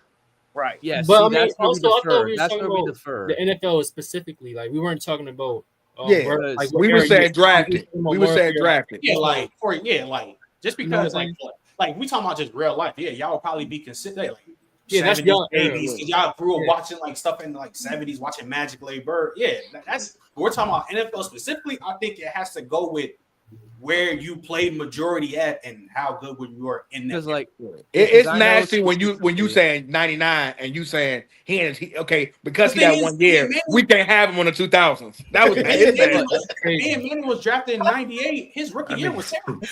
So petty, man. Also to elaborate a little further, I didn't realize how much it elevated the OGs like Marsh when I did that 80s and 99. I didn't realize how many niggas slipped in the crack in them late from 95 to 2000 that we couldn't get. I didn't think that through. Marsh is he's starting to get you. Nasty. We're just reminding you because you got 2 years already. That's yours. When you're so focused on your own era, you don't even look at anybody else's era. He was tripping. I told him that. So that's why when we talk about the eras mean something because you're only thinking about I was born in the 2000s. And so I'm watching 2000 football and you don't realize that it was some beasts back in the 90s, the 80s, the 70s, the 60s. Come on, man. And to that too, it's like, I mean, I'm sure with all of us younger guys here, like I watched so much NFL films as a kid because I wanted to know like what were these guys like in the 80s and 90s. Like I'm never like it's gonna be hard for me to watch all the games, but let me see what their peers are saying about them, like what made them great. It's just like Deacon Jones, bro. Like like people don't understand how good Deacon Jones was. They didn't even count sacks when he was playing. For a couple years. He probably had 240 of them things because he went a couple years where they didn't count him. Right. Like you said, he was like Deacon Jones. Hey, people don't realize how good Jackie Slater was. Yes. I'm telling you, bam, we was having this conversation earlier. I got an opportunity, fellas, and I'm humble, so I don't throw my shit in there to try to discount what y'all saying, because really, this is fun for me. It's educational. I'm the young old guy, so I ain't really I'm not hating on y'all because I'm from Oakland. I don't have hate in my heart. It's educational purposes. It's some haters in Oakland though. No. So check it out. So just like with DA, this dude, when I came to the league, he was in his 40s playing it. I lost my first championship to him. Like, he came up to me towards the end when my career was in the middle, and he gave me a signed jersey. He told me, now, you know, I don't really do baller. If you ain't a baller, you ain't getting no jersey. Remember that conversation? Right. So my whole thing was and I never picked his ass off. I got all the other Hall of Fame quarterbacks up there, but I couldn't get him. So it was it made me feel some type of way because y'all got to realize how good this man was. Like, he a Hall of Famer. Like, for him to pull me to the side and give me that jersey and tell me that shit he told me, that's what I played for. You get what I'm saying? Like, there a lot of times what just makes me get pissed off is when the young guys just discount shit without doing the research. So that's why I be wanting to educate and make sure y'all know, because it's a lot of guys, like, once again I said, that you don't know as a household name. That's what's like that. I'm gonna tell y'all right now, this dude was a 3rd round pick to the Houston Oilers. When I got to Tennessee in 2001, his name is Chris Sanders. He went to Ohio State. This was the fastest human I seen in my life at receiver. He probably could dunk on a 14-foot rim. He was an All-American track guy. He walked on his toes. His nickname was Tippy Toe. I promise you, that's not a household name for a lot of y'all, but he was like that. So, like, when people get to talking up, the fastest and all this, dude, there's a bunch of guys that kind of just are under the radar that people don't know. I do believe D. Marsh, and I want to say one thing, Mr. Allen. Ironically, you play a lot like Bryce Young. You remind me a lot of Bryce Young, but I think for me, this is what irritates me, right? I think sometimes we start to discount guys because here's the thing. Here's what the young guys say. Again, I'm just 31. I'm not that old, but they love to say, you act like YouTube don't exist. YouTube exists, exactly. But like, Trent can do something and I have it now, where you can watch all 22. But that wasn't a thing you could do back in the day. Unless you can watch a full game and watch a guy bit by bit. You can say, I watch highlights of Marvin Harrison. You don't know what it's like to watch him in that time to really see him do it, because you wouldn't say stuff like, he ain't a good route runner. What are you talking about? But I will say real quick, man. Or for instance, when guys say, okay, we all say Lawrence Taylor is the greatest of all time. Yes, as far as defense go. And then a lot of guys go, number 2 is Aaron Donald. And I go, well, when the fuck did Aaron Donald get better than Reggie Allen? I mean, Reggie White. Reggie White. When did that happen? Like, Reggie White wasn't giving you 20 sacks a season. If Lawrence Taylor was like, Reggie White went to DC for 2 seasons, 18 sacks, 20 sacks. Man. When did that happen? Reggie White was. I will say this though. Like I told D. Marsh earlier, it was an older gentleman, like, really sat me down, bro, gave me video footage and broke it down. When y'all talking about the Gale Sayers thing, I see how he got a Hall of Fame jacket in 6 years. All right, so like, when Gale Sayers played football, running backs had to play everything from kick return, punt return, kickoff, all that. They had to do it all. Like, so it wasn't I'm just a running back. He played in an era where, like, finesse backs wasn't that popular. All the backs was like 6'2", 6'3", so he came in straight from it. Then on top of that, when he went for the 23 touchdowns in 1 year, he averaged 38 yards on kickoff return. Like 38 yards, like, that's ridiculous, dog. Like, you get 38 yards on kickoff return, and I think it was like another like 29, 30 on punt return. Then he had the 1 touchdown passing, but on top of that, his like yards per was like 5.6. Then he had 326 yards in the mud, bro. Like, one of the greatest running back performances of all time. And a lot of people wouldn't know that because you just look on the stat sheet and see 326. But it was literally the worst conditions for a running back to ever put up them type of numbers. So it was, and I want to apologize about that too. I'm one of the few guys to where I put my actual name. Like, I'm a comedian, I'm an entertainer, so I don't hide my name. My name is what it is because I want you to find me. And I got a lot of DMs about they did not find that Dexter McCluster. Comparing Gale Sayers, Dexter McCluster, very funny at all. Couple niggas DM me saying some very nasty things, and I had to apologize. So I apologize for that because it was some aggressive people in my DMs saying I was being very disrespectful and very ignorant. But back then they had some great names too. The Kansas City Comet, boy, Yo Sirius, right? That was his name. The Kansas City Comet. Yeah. All he needed was 18 inches of daylight. Because Bama, like he's definitely one of them guys that played in a time where like he was ahead of time. He played the time where he was just ahead of time. Like he was scary on the field. Because when you look at that era, not to cut you off, dog. No, you're good. Go ahead.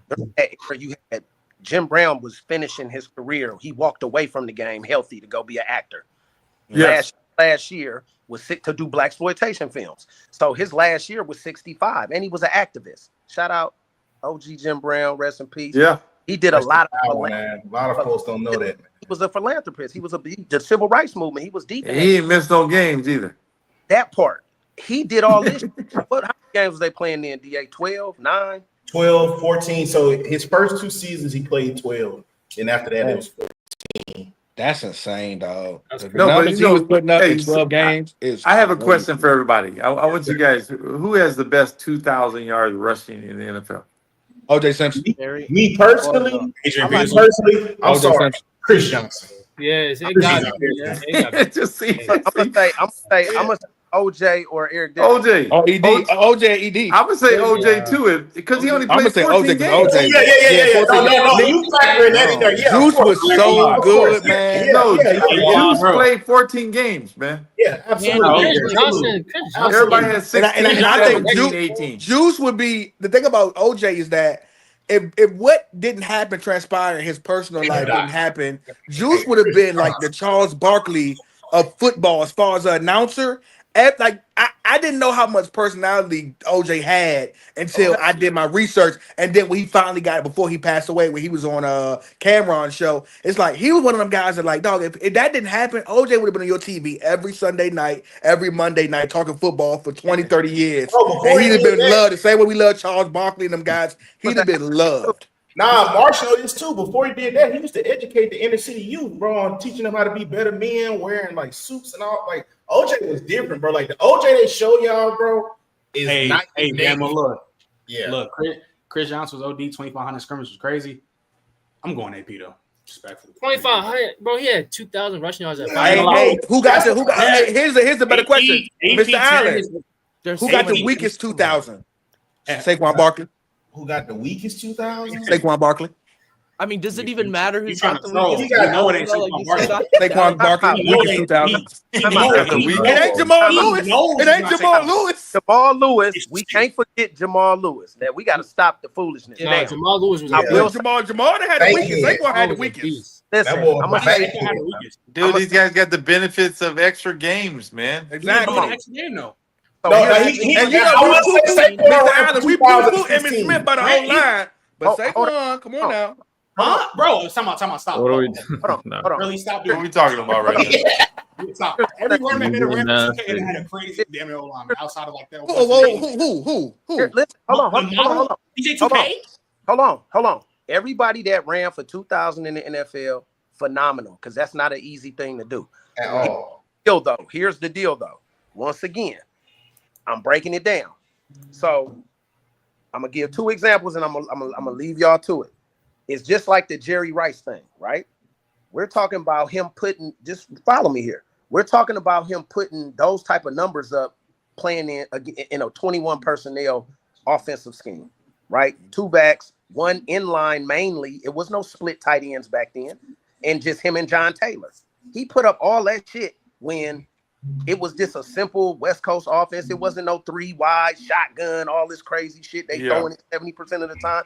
That's what makes it so amazing. And he sustained that over all them years. Now, to go back to the running back argument, OJ, there was nothing in Buffalo when he did. I'm about to say, what is he All right. He was the whole team. And the Rams with ED neither. Wasn't nothing in St. Louis when he played for them. No, it wasn't. They wouldn't St. Louis. Tennessee when LA. LA. What happened with the LA Rams when he played for them? When ED played for them? Nothing was over there. It was ED or bus. Y'all act like AP the only nigga had to see 8, 9 man boxes. Man, stop it. AP Barry Sanders too. Yeah, Barry Sanders is nice. AP literally did Barry Sanders too. You knew he was getting the ball. Yeah, Barry Sanders would lose 20 yards the game 26. He ran for almost 21 off a torn ACL, and he tore his ACL late in the season the year before. You know how crazy that is? Nobody that 2103 that Eric Dickerson put together in run first league at 6'3", 229. That's hard to top, bro. He was one cut. Goodbye. It might be one cut. Goodbye. I'm just looking at AP being he tore his ACL late the year before. Might be a great year. Hey, they brought up there too. Week 1, do what you doing? I got a question. Yeah, that was impressive. That after you come off an ACL, the rest of the no, AP. That's just like the me, D Marsh. 17, almost 1,800 yards from Marvin Harrison to 0-2 is more impressive than damn near 1,900 yards from Julio. But hey, I'm if sorry. OJ gets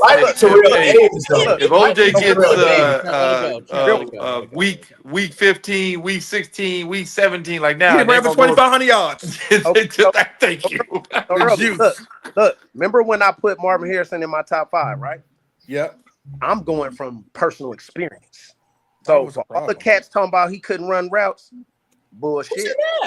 I'm just saying it was something. You said with your own eyes you saw Julio run better routes than Marvin Harrison. I think you're on crack. I think you're on crack. I do. I do. Wholeheartedly. Okay. And D Marsh, every last one of these young punks will agree with him. God bless y'all. Hey, D Marsh, Marvin Harrison. Marvin was Mr. Separation. Don't get me wrong. Mr. Separation. Marvin Harrison. All he had was speed and separation. Listen, bro, I covered that shit for a week. I'm telling you, I'm not because of the older nothing. He was fast and quick and could run routes. There's very how tall was he? 6 foot, 5'11", 6 foot, 165 pounds, soaking wet. You would have guard Julio, man. Hey, listen to me. DA he had a good quarterback, by the way. Yeah, he had a great quarterback. But here's the thing: DA played with a guy in Toronto. DA played with a guy in Toronto that was a first-round draft pick that was fast as all out those.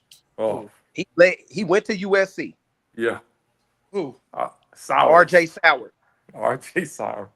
Go do your Google that. He got drafted first round in Jacksonville. First round draft Beckford. Listen, brother. We got him out of the mud.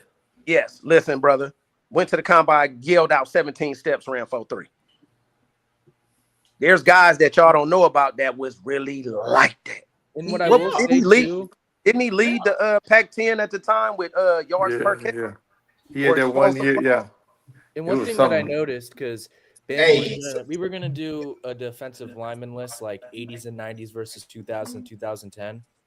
And when I looked at the top 4 for the 80s and 90s, I mean, Reggie White, Bruce Smith, Don Randall, Warren Sapp, Charles Haley, Michael, that is a lot of guys. Yeah, especially Charles Haley. Like the top heavy, Charles Haley, like arguably being around 5 or 6, like that is insane to me. He the weakest on the list. So yeah, I just think like you got to give like those guys. Warren Sapp too out there. Those guys are playing in any air. Like you put them in any air, and they're no, absolutely. You put them in any air. Some guys can't play in every air. Right.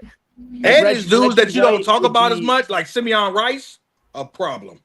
What did I say? Reggie White would be a top 1% athlete in the league today. Just like he was back then, because he's Reggie White would be Jalen Carter right now on crack. Listen, people got to stop doing. You got to stop discounting guys for errors too. Now, this is what I'm gonna say. Here's some guys that are gonna dominate no matter where you drop them off. That's just gonna happen. Reggie White, Lawrence Taylor, Derek Thomas, Warren Sapp, John Randall. There's a Deacon Jones. There's dudes. I just get sick of people. He played him. It was black and white. It was, man. Derek Thomas would be Mecca Parsons in today's league. I want to say this though, because before he was a better pass rusher. As long as Michael, you think?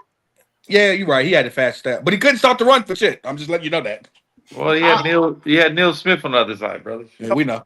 They definitely took him out the AFC Championship game though, Mr. Allen. For the whole AFC Championship game, took him out the whole second half. He was so bad stopping the run. I'm just saying. But I was told he could cover. I remember he got cooked by Shannon Sharp so bad he crashed out and got 3 personal fouls on him in a row. I'm just saying. But that's Dirk Thomas for y'all. Someone we don't talk about anymore too, because of the tight ends that came through after him. Damon, what you about to say? Go ahead, Trent.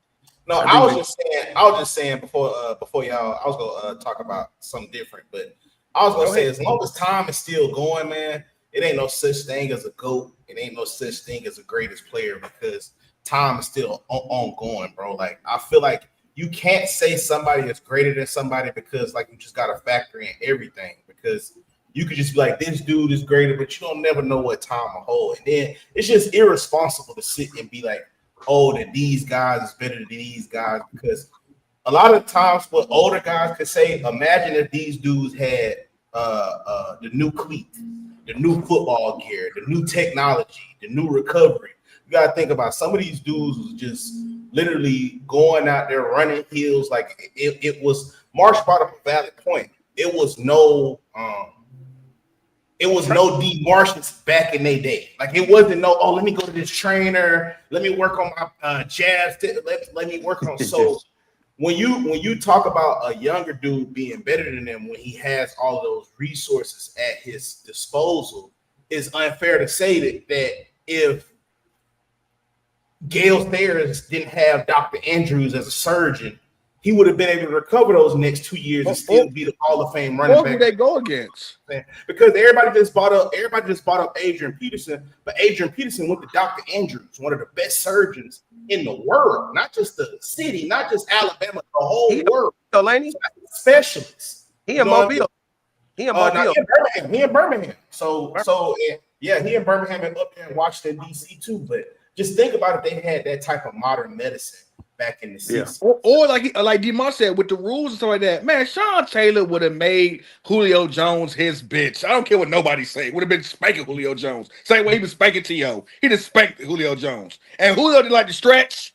He one of them guys didn't like to stretch. Hey, and thank God like to work out as much. He said it himself. And thank God them dudes didn't play in the Jack Tatum and what's called era. Ronnie Lott. Yeah. Hey, even John Lynch. John Lynch one time. John Lynch gave his brother-in-law, his wife's husband, a concussion. Hey, check this out. Hey, DA, remember Chuck Cecil? Yep. Oh, he was banging people. But check this out. True story. So one of my teammates, he was with the Redskins. So he was like, when they was playing Minnesota Vikings and Randy Moss was coming to town, this is when they had Fred Smoot. I think Sean Springs was there maybe. They had some elite. Sean Springs. They said that when the coach was like in the meeting room, like who want to guard Randy, all them elite dudes was kind of, guess who raised their hand and said, I'll take him one-on-one in the red zone? Sean Taylor. Sean Taylor was like that. I don't think they understand what Sean Taylor was, DeMar. I don't think y'all understand what he was. You understand when Sean Taylor hit that dude, that punter in the Pro Bowl, you knew what kind of player he was. And I'm gonna tell you right now, I'm gonna give y'all one right now. He only 5'11", 6 foot. His brother Gabriel, that the Commander signed, undrafted free agent. Look out for him. His brother gonna be a problem too. His brother's very instinctive. He gonna be a problem. No, that's his brother. That's his brother. Gabriel Taylor is his little brother. Oh, I thought that was his son. Holy he was got a daughter. His daughter played volleyball for UNC. I'm tripping. And Gabriel's a problem. He just ain't Sean's side, but Gabriel about 5'11", 6 foot. He's a problem. Think about 11 picks in his college career. He is a problem. Very instinctive. Ran a 4.42. He's a problem. You go look out for him too. But like I said, it's just certain guys where I look at and I say, dog, you don't even understand. And I had this argument about them, DeMarcus, about how like you said, the rule change, the defensive receiver and stuff like that. Like, dog, it's so many things that you had to deal with back in the day that, and I'm talking about just the early 2000s where like, man, it was way like, dog. I remember watching games in the early 2000s, those Steelers versus Ravens games. Though, like there were teams where like you knew when you had to play them, like, oh man, this finna be a nasty game. It's gonna be over aggressive. It's gonna be low scoring. They hitting. Your favorite player might get hurt in this game. It was a different situation to win. And them 2010s, like 12, 13. It started to get real semancy, and we just want to try to pass a lot. Well, I mean, real quick. So I thought I was kept quiet just met a lot of y'all for the first time. Of course, I know some of the boys over here. So I was curious to see your stories. There's a lot of things that I won't be able to provide there. However, although I do agree that when it comes down to not disrespecting history, not disrespecting players is very valuable, because that's how you kind of keep the respect of the sport, so to speak, right? I feel like at the same time, while we do have to understand the history, we can also recognize that the game is supposed to evolve. You know, that's something simple. Everything is supposed to evolve. Everything's supposed to get better. I'm sure you guys know. I'm sure you guys seen tape. When football just started, these dudes were just throwing the ball like this. Like, yo, I just got to get it past the line of scrimmage. They're throwing it over. So we went from that to people being able to throw 70-yard bombs like Anthony Richardson did last game. Now, ARs is other issues, but you're saying how everything has evolved, right? So my thing is, although we can respect the history, there are some generational talents that even despite them living in the era they lived in, they could translate further on if they did have the medicine, if they did have the training. Absolutely. But that's what we're working toward, right? So people can get paid like this, so then they can start having these training camps, so they can start getting some of the things, so they can play even better. The schemes have become much more different and how complex it is. So the game's evolution is also what the guys from history was fighting for at the same time. So I think it can go both ways. We could talk about how the game has evolved and players have become better, schemes have become better, and we'll also respect these guys did it before us, and now we're going to take what they learned. We're going to take what they taught us and make it even better than it was before.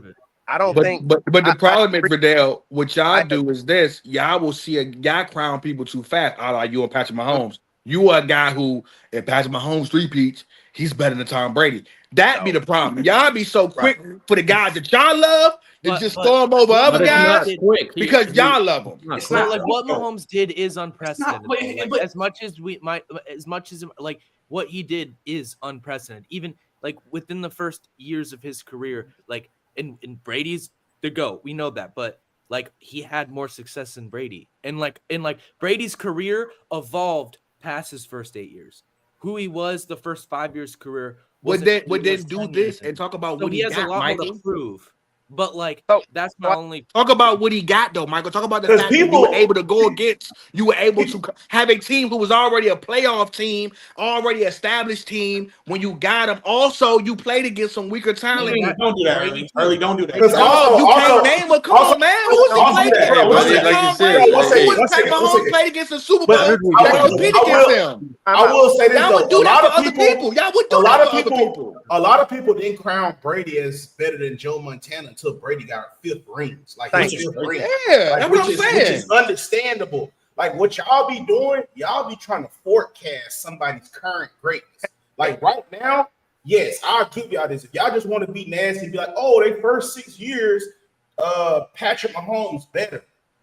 That's fine, but it goes into you try. It sounds like you trying to prematurely anoint somebody as being something that they haven't shown the longevity. And droughts do exist, Bama. That Patrick Mahomes can go 7-8 years without making it to the Super Bowl again. Like droughts exist. You don't know what's coming. Bama. I don't think it was just like when Riddell and all that stuff. Because I said it too. If Mahomes three-peat, something that we've never seen before in the National Football League, he'd do that.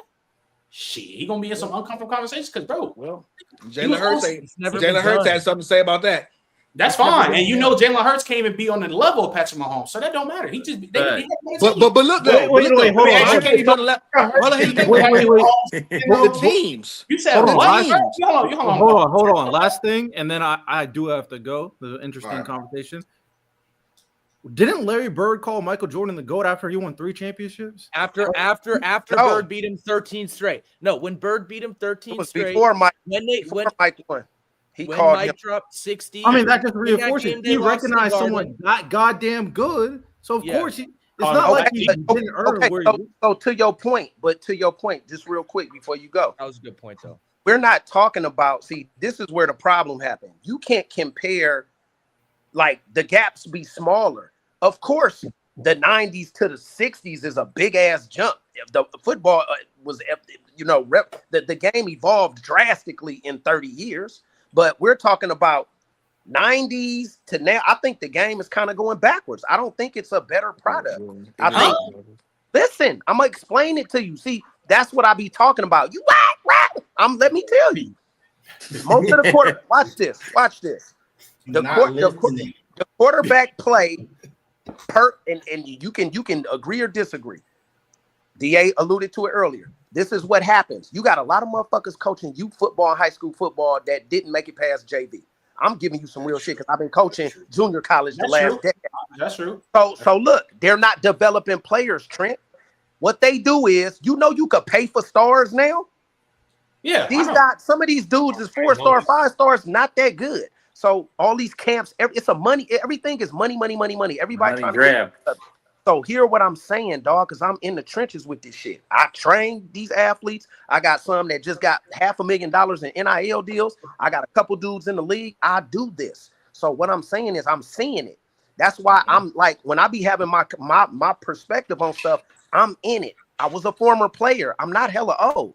At 46, I can outrun a lot of these y'all young cats. So you're not lying. I bullshit you not. So at the end of the day, at the end of the day, what I'm saying is, the quarterback play is down because they ain't know how to read defenses. What a coach does with a kid at the youth level, get the best athlete, throw him at quarterback, put him in shotgun. If the slant ain't there or the backside fade ain't there, take off and run. Right. So he keep getting away with that shit. DA, am I lying? He keep getting away with that shit. He getting away with that shit because he's just more athletic. Well, so DA, you said Lamar number 2 for you, and he a product of that. Wait, Trent, before you again. Let me finish. I want to respond real quick. What did you think about Cooper Kupp talking about how the defenses right now, the schemes have become more elite and more complicated as well? So, I mean, I feel like there's a touch of go. It's not as simple as like, yeah, okay, some of these teams, some of these quarterbacks are getting very RPO heavy, very simple reads, very quick reads, sure.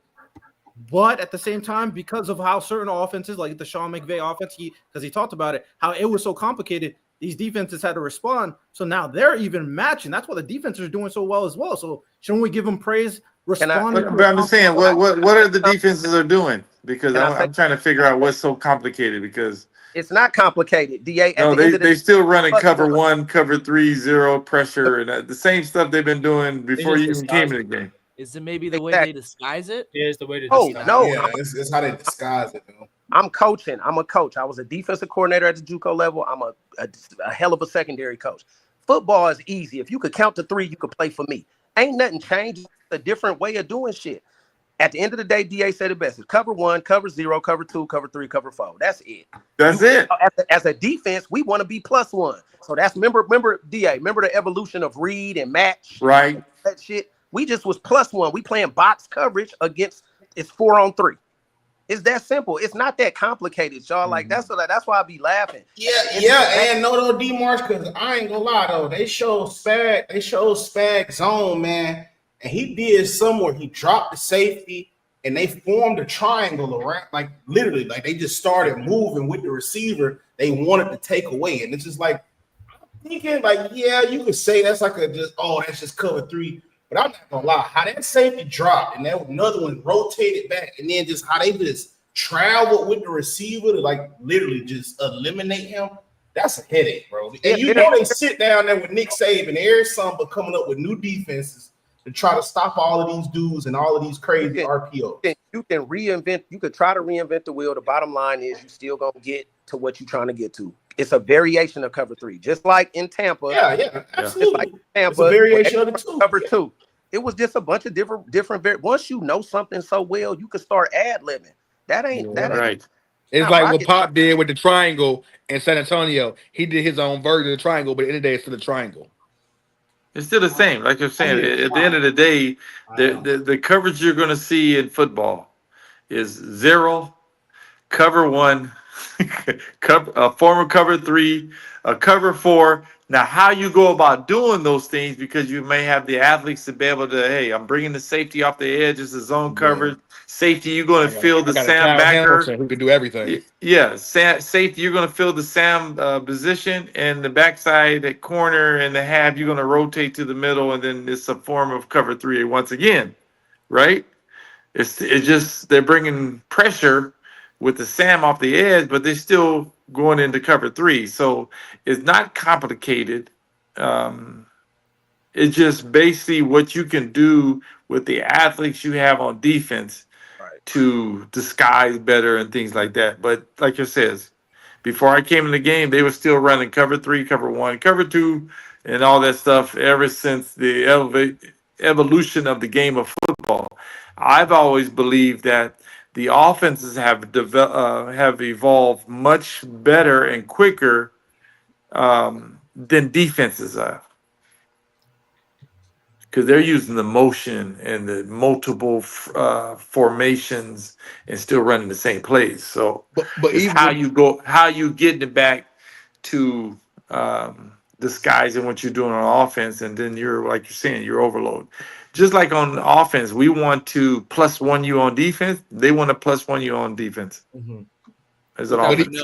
But even with offenses, Mr. Allen, you can tell the last couple of years it's reverted back to the same old, to where when you look at the teams that dominate in the regular season and go into the postseason, you seen what like Dan Campbell did when he went to Detroit. He said, "You know what, dog? We're gonna play smash mouth football. We're gonna win in the trenches. We're gonna run this ball. Like we're gonna play action. Like they simplifying the game again to where even you look at 49ers when they went to Super Bowl against Chiefs with Brock Purdy and what they did with Chris McCaffrey. You look what the Eagles just did last year with Saquon Barkley. Like it's getting back to that. We're not finna air the ball out all day long. No, we're gonna play smash mouth defense. We're gonna win the trenches and we're gonna run the ball. Like those teams have won the Super Bowl the last couple of years. Well, because like Sam, the teams that get back to what the league is trying to do in the regular season is take away the run game. Like how do you remove the run game from football?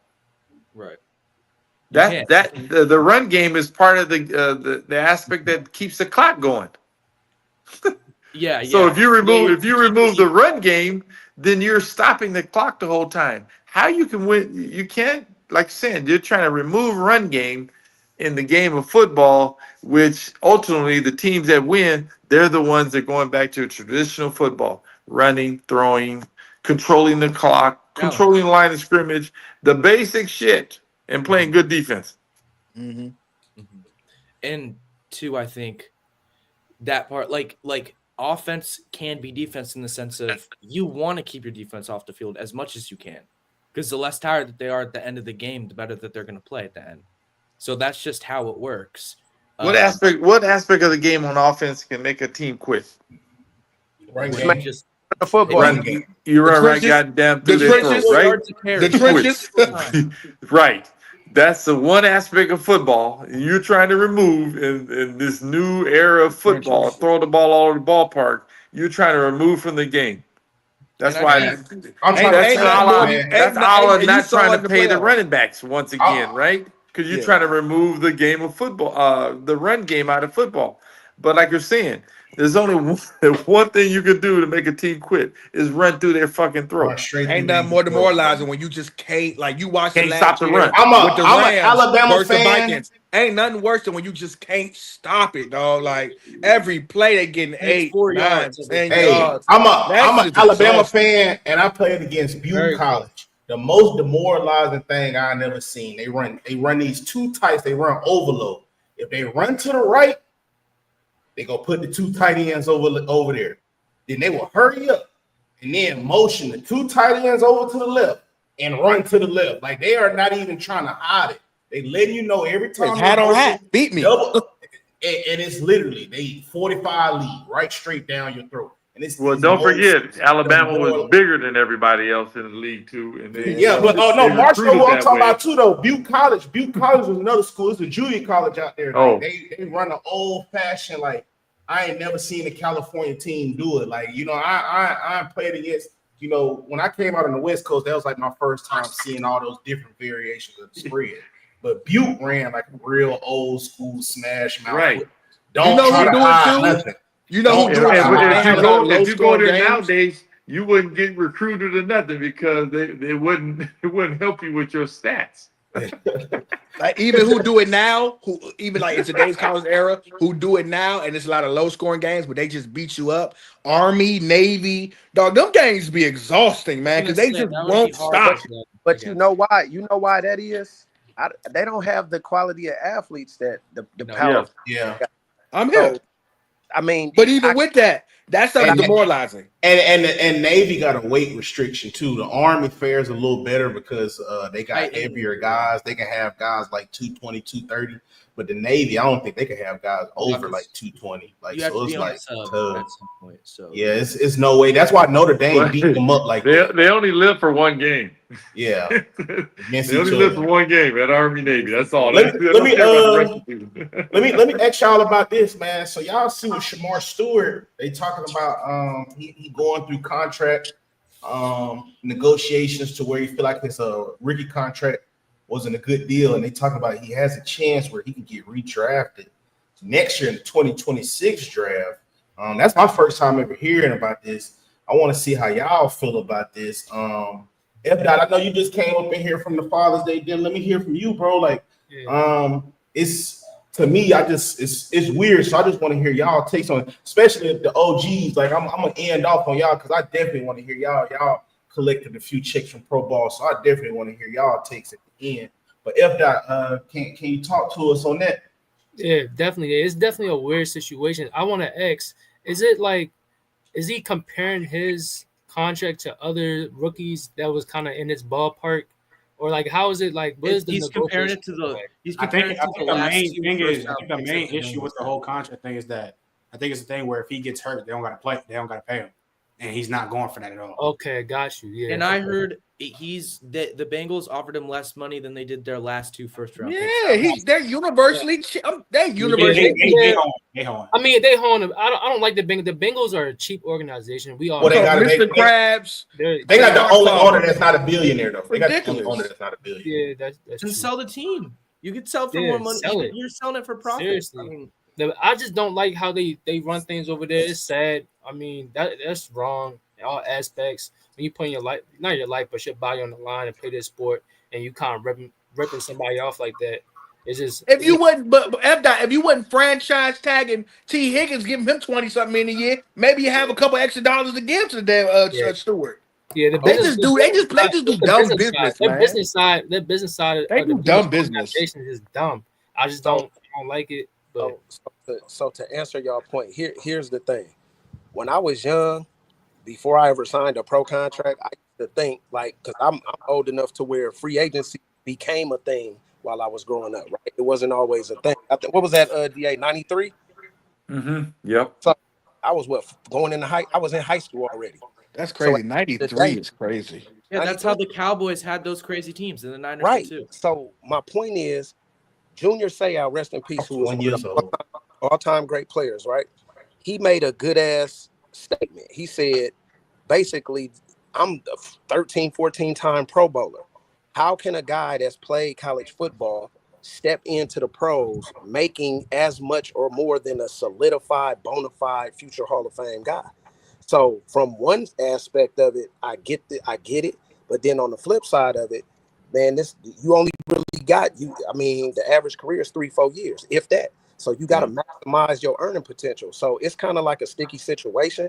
Yeah. But what I do think is it's going to make these young guys love football more, because that's one of the issues I got too. They love the peripheral shit that come with football more than they love the actual game. The actual game, yeah. And that's always going to be the issue we do it to the fact that what's going on in college. Like, that's what I'm saying. I've always questioned NIL is nasty. I always question any kid.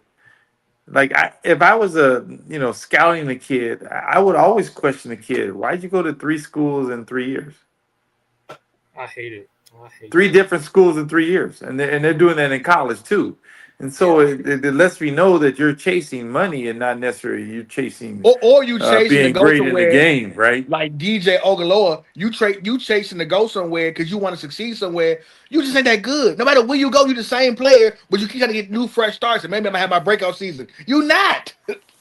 Well, they're gonna learn it. That's what I'm saying. Development takes camaraderie. It's like I'd want to coach in a span of years so that he like understands where I started to where I'm at. You know, if you move constantly, obviously they can watch film, but I mean, that person that was your coach before you transferred was with you every day. The coach that you're going to now wasn't with you every day.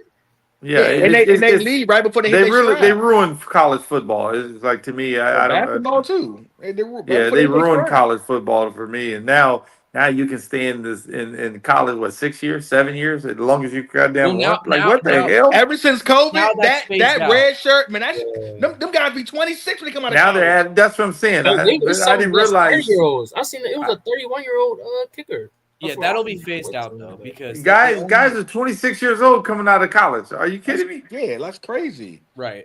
Yeah. But By that even time, I had 5 years in pros. By that time, but even Mr. Allen and D. Marsh, they got away from that because I remember they was paying first round quarterbacks and first overall picks crazy money.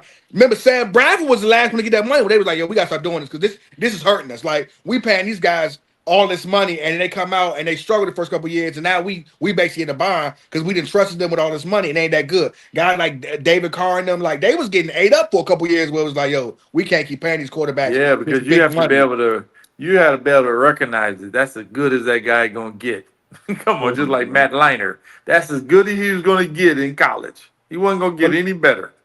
That's all I'll say this too. There's always variables to all these situations too. So when you bring up the David Carr situation, just because he was my teammate, we came in together. Bad organization. No, that part he was good though. Da, I ain't gonna lie. His brother. No, yeah. I don't think Derek was as good as David from physical attributes, but he had a pro career. So the thing about David was when he first got on campus, we came in together. We were Pat Hill's first recruiting class in '97. We knew he was gonna be a star. Like dude coming out of high school throwing a football like it's a baseball. We knew he was.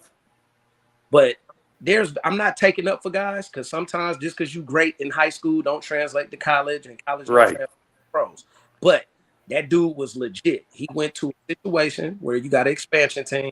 He got sacked 1,000 times. And where is that? Where did he go? To Houston? Yeah, when they first get Houston. It was Houston. The dumpster fire. Okay. Yeah. So you had a lot of older veterans in the expansion draft. You got a lot of free agents. And then so the thing with David Carr is why they really hung him out the drop. When they made that expansion team, they just drafted a whole new team. They didn't even get no veterans. That was the bad part about it. Like they didn't because most times they'll get veterans off of other teams. Like they didn't even do that. It was like the first time in NFL history, which they regret doing because like they reverted back to getting players off of other teams, which I don't know why they didn't do it. But that was like the first and only time where an expansion team got no players off NFL roster. They just drafted a brand new 55-man roster. Granted, they got Andre Johnson throughout all that, but I mean, and Mario Williams. That's why they have. That's why they have the equalization draft nowadays. By the way, yeah, completely just gone. It's draft. That's why they have an equalization draft nowadays. Like if you bring a new expansion team, you can only hold on so many players on each team, and then they you gotta give them up. You got to give them up. So they do that basketball too to compete right away. Yeah, and you got basketball too. You got to basically have your untouchable players, but you got to give up some of them guys because that way you can have a real nucleus and not just be a bunch of new guys all over the place, which is really bad for an NFL team, especially because you can't be no fresh team full of fresh faces and all these vets y'all going against. That's nasty. And I ain't never seen nobody get sacked as much as he did to where like he lost his confidence by like year 2 or 3. Well, shit. That's the worst thing you can do in football. Lose your confidence, brother. And then, but some people coach Allen. Like for instance, a guy who almost was out of here, Sam Darnold I'm talking about almost out of here. The football god saved his life. JJ McCarthy starts from day one if he don't get hurt. You get that year with the Vikings. Now you have a whole nother team to go to in the Seattle Seahawks where you could be. But like some guys get lucky and you get that second chance, but sometimes that second chance never comes. But he converted back in the playoffs. He was horrible. Oh, he was. Say that again, Mr. Allen. Say that he was horrible in the playoffs, bro. Like whatever he did, but throughout I don't know what happened. Allen, he looked amazing. Hey, I'm gonna say we see the regular season looked amazing. Right and then we got in the playoffs. You did. You did. It was like Belichick was back coaching against him with the Jets. Hey, when they put 4 picks, it's hard to be great. Yeah. Say that one more time, Mark. When that defense got their pressure coming at your ass, it's hard to look great at quarterback. And they bullied them. Like we talked about the trenches, they bullied them the whole. That was embarrassing. Yeah. They bullied them the whole game. Yeah. Jared Verse looked like Jared Verse looked like he was 28 years old in his prime. Like, I'm gonna lie. If he keep working, Aaron Donald keep calling people to work out. I don't know what he's doing, but if that man come back to football on some Michael Strahan, wait to training camp over, come back to football. Play right now. It feel like he playing around and he just waiting for training camp to go over. Because especially you, Mr. Allen, the vets hate that training camp as you get into year 12 and 13. Like, y'all want to just skip past that. Even Strahan last year, he said the funnest thing he ever did was skip training camp, pay the fines, and then come when the season started. He said because that last year he was able to just have some fun and relax. I ain't gonna lie, I love training camp. I was 35. My last year was 35. I love training camp. Yeah. But going back to the Bengals, there's no way. Shit easy, man. Training camp's easy, man. Come on. I love the fact that when you go to training camp, you had all these years and the experience, right? And so you get these young quarterbacks come in and they just want to show off their arm. And every morning they be wondering why I only want to throw to the running backs in the morning. Like nobody wants to throw at 8 o'clock in the morning. No, nobody does. Mm-hmm. I wait till the afternoon when it's hot, warm, and then I will always chose, hey, I'm going to the running backs in the morning. They be throwing their arm out. By day 2 or 3, they arms they can't throw for 2 or 3 days, bro. And I just they be wondering like, hey, how's your arm? Your arm doesn't feel hurt? I said, my arm feels great. I pray Aaron Donald don't decide to come back to football sometime this season because that Rams team already gonna be a problem. He come back, man. No chance. I think Aaron Donald's done. He even said so. He to retire at that level because he could have, he is a defense player. Your Calvin, but that team good enough. He can win a. They can go to the bowl with that team. But how hard of a work ethic like he has. It's like unprecedented. Like I feel like someone like that, when they make their decision that they're done because of how much they gave. They're done after that. Harrison, you've seen his workouts. It's not even fast. James Harrison still got. James Harrison, bro, made him tap out. That boy. I seen a promo. James Harrison might be more chiseled now than he was back when he played. I seen a promo. They call him I forgot what they call him, but I seen a promo. They call him Debo. Yeah, no, but it was something else. It's like recently, but it's a promo of him, and they say James. They say how many James Harrison would it take to take down a gorilla? And that nigga said 2. I just need somebody to film it. 2 of me. I need somebody to film it. Yeah, this is a problem. He better leave that gorilla alone, goddammit. Hey, tell him, man. Them boys over there playing with that gorilla. Hey, the last question before we get up out of here, I want to address this too before I ask y'all this last question. But Marley said he don't see the issue in guys staying in college to get paid, play longer. I tell y'all this. I come from the era in college. I played Division II, but once you started 12 units, your clock started. So you had 5 years to play for it, and that's D1. So once you started 12 units, your clock start. No matter if you stop, go, halftime, all that. So just 5 years from when you start 12 units. D2, it's 10 semesters to play 4 years.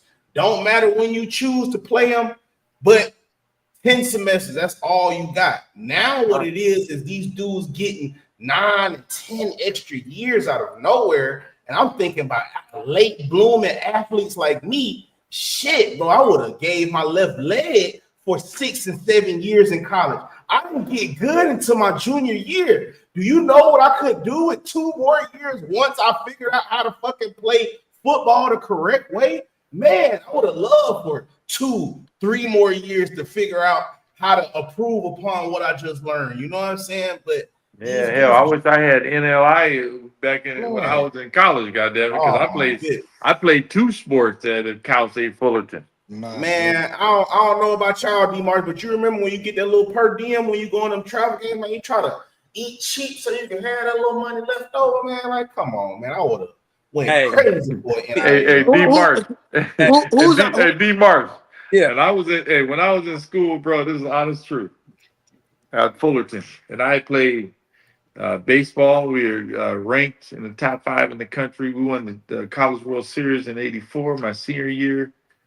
Our football team went 12-0. During my whole college career, my brother was giving me money, and he was at SC. So imagine my brother's in college and he's funding me, fucking give me $300-400 a month. I can believe that. He asked me, "Do I need money?" I said, "Damn, they must be giving you some good." Who do we think? Here's the shit over question. Who do we think in the last 25 to 30 years, as far as college wise, that if NIL was back then, would have got paid? I'm gonna go first. Reggie Bush would have got a bag. Peter Ward. Reggie Bush. Peter Ward. A lot of young cats don't know about Peter Ward. Ooh, Peter Ward was a problem. Ooh, he was nasty. Yeah, He'd be the richest man on the earth. Yeah. Anybody who was good in that. You talking about Johnny Manziel? Yeah, He's the richest man on the earth. What about Tim Tebow? He will get the bag. Not like he would have got the bag. He would have got the bag. Johnny? Cam too. Cam would have got. Cam probably would have got an NFL. Charles Wilson. Hey, Flutie would have got the bag at Boston College. Oh yeah, for sure. Ricky Williams would have got the bag. Yeah, in Texas. Yep. But Johnny Manziel though, he would have got the bag. It's the combination. It's the the way he was doing this, he must have been getting the bag. he was definitely paying the table. I think for me, number one for me, that's not 20, 30 years ago, but Dion would have got paid. Jesus Christ, Dion would have got paid. Paid. Dion brought a whole persona Bo with Jackson. him. Bo Jackson. Bo Jackson would have got the bag. Bo Jackson, Herschel Walker. Reggie Bush. Reggie Bush. Reggie Bush would have got paid like crazy too. I think Rocket Ishmael would have got paid. Marshall. Oh, Rocket Ishmael. Oh yes, Rocket Ishmael. Yes. Yeah, he would have got paid because during that time, that's all they was talking about is Rocket. Rocket Ishmael, Eric Bieniemy, out at Colorado either. Eric Bieniemy. I will say this. I think Reggie Bush probably would have made the most out of everybody. And that's he was a household name. Oh my God. And then Reggie had the ladies. He was with Mike. He was with Ladd. They had a couple of good players over there. They had Matt Leinart was over there at the same time. So, but Reggie had the ladies too. I will say this. Marshall handedly put San Diego State. He put San Diego State. Yeah. I had a chin strap in high school because of Reggie Bush. Like just chin strap. Small what about Randall Cunningham at UNLV? Yeah. That's my era. Yep. Yeah, he would have been paid. Shit, Randy too. There's a couple Randy. Oh yeah, Randy. Randy I think about, but even when Randy played, you didn't like everybody, like everybody, their mama knew who Reggie Bush was. Everybody, their mama knew who Johnny Manziel was. Like these were guys that they transcend just college football to where like. Ooh, Tyrann Matthew was one of them. Honey Badger was a problem. Like those are guys that like. I'll take that back. They were. I think the player that probably would have benefited the most from NIL was probably Bubba Chuck, Allen Iverson. Yeah, I was gonna say that. How polarizing he was too. Like for him. Oh, Trent. And we had him on the show. Y'all playing. He definitely would have got some money. Oh, you talking about Ronald Curry? Ronald Curry. Yeah. But if we gonna stay with Bubba Chuck, let's stay at Newport News then. Michael. Hey guys, I gotta go. I got this phone call with my father. Yes, sir. All right, Mr. Allen. Thank you. Hey, love you, brother. Hey, man. Hey, we'd love to come back on. Hey, anytime, man. All right. Y'all gotta remember. Yeah, Michael Vick, we got a bag too. Keeping the Newport News. I can't. What's his name? D-Boss, your mic. What's up? No, I'm saying you good now. You good. Yeah, I think your thumb was over your like your phone or whatever.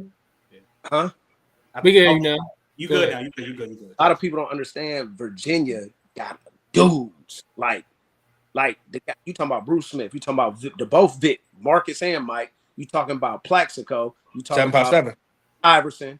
You talking about Duke. Did I say Bruce Smith? Yeah, Bruce Smith. Mm-hmm. You talking about both the brothers that played running back. One's an actor now. Played with Michael Pittman in Arizona, first rounder. Thomas.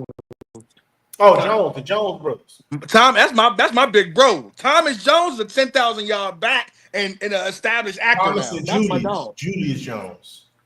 Hey, Yeah, Thomas was a pro. God, so that's what I'm saying. Like when you talk about NIL shit, dude, I think Reggie Bush, man, he might run it. But see, people that knew ball knew about Randy Moss situation. He was going to Notre Dame. Yeah. Florida State too. Yeah. And he was at State, then he failed the weed test, whatever. Yeah. So he was at Marshall by default. Like everybody, no. But that's the same reason why I think he wouldn't have made as much money, because Reggie Bush played for USC.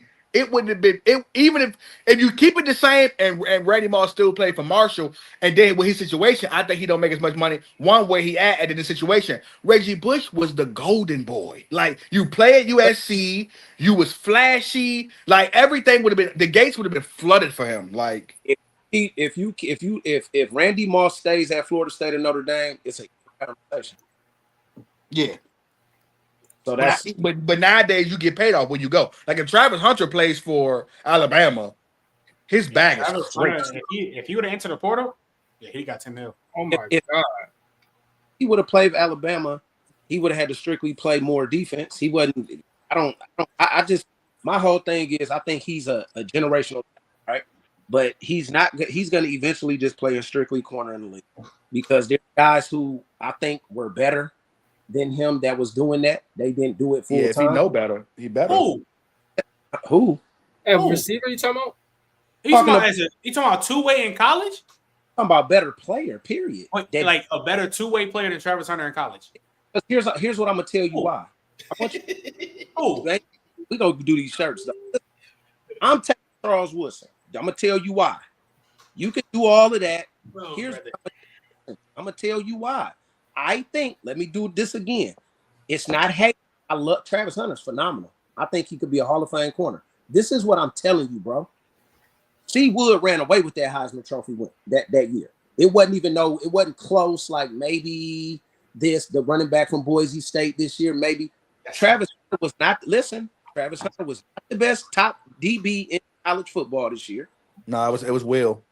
He was not he wasn't top 5 in receiver this year. That's cap. That's a bold face spot. Yeah, he was. Hold on, wait. Hold That's on. a bold face JJ. Go, y'all. Shut up. No. right. Stop. That's your Alabama box. Stop. No. Jay Smith, Ohio State. I'll give you this, Bama. You already said JJ. You already said JJ. JJ Ryan. No, Bama, I'll give you this. I give you Jeremiah Smith. Ted. I give you Jeremiah Smith, Ted McMillan. That's it. Yeah. Nobody else. What about my boy from Ole Miss? Evans. No. Trey Harris is not better than him. Luther Burden wasn't better than him. No. Luther Burden not bad. Last year. No. I can't hear you, Marsh. I can't hear you. Owner wasn't better than him. You said who? No, yeah. Ted. We said Ted. I said Ted.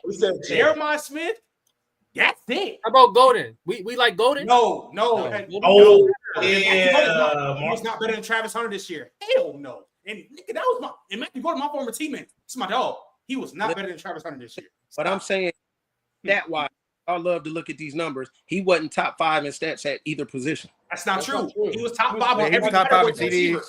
He was top 5 in every category receiver. He was top 5 in catches, top 5 in yards, and he was top 2 in touchdowns. I think he had 11 touchdowns. He had 15. And he missed 2. Shit. Bro, So he had 15 touchdowns, 11. Missed 2 games too, Bill, by the way. Listen, this is going back to my original point. He was not the top DB in college football. We all can agree. That's true. He was not the top. That is true. I'm going Will Johnson. Yeah, Will Johnson was the best. But Will Johnson was number 1 though. Will Johnson did not have a better year than Travis Hunter this year. He hurt. We talking about this. We know. I think. What about Jade Barron? Jade Barron had a better year. But we can say he's better. Well, I think that's legit. I don't think he should have won the best DB award. I don't feel like that makes sense. I don't think Johnny better than Johnny. And Mabuka.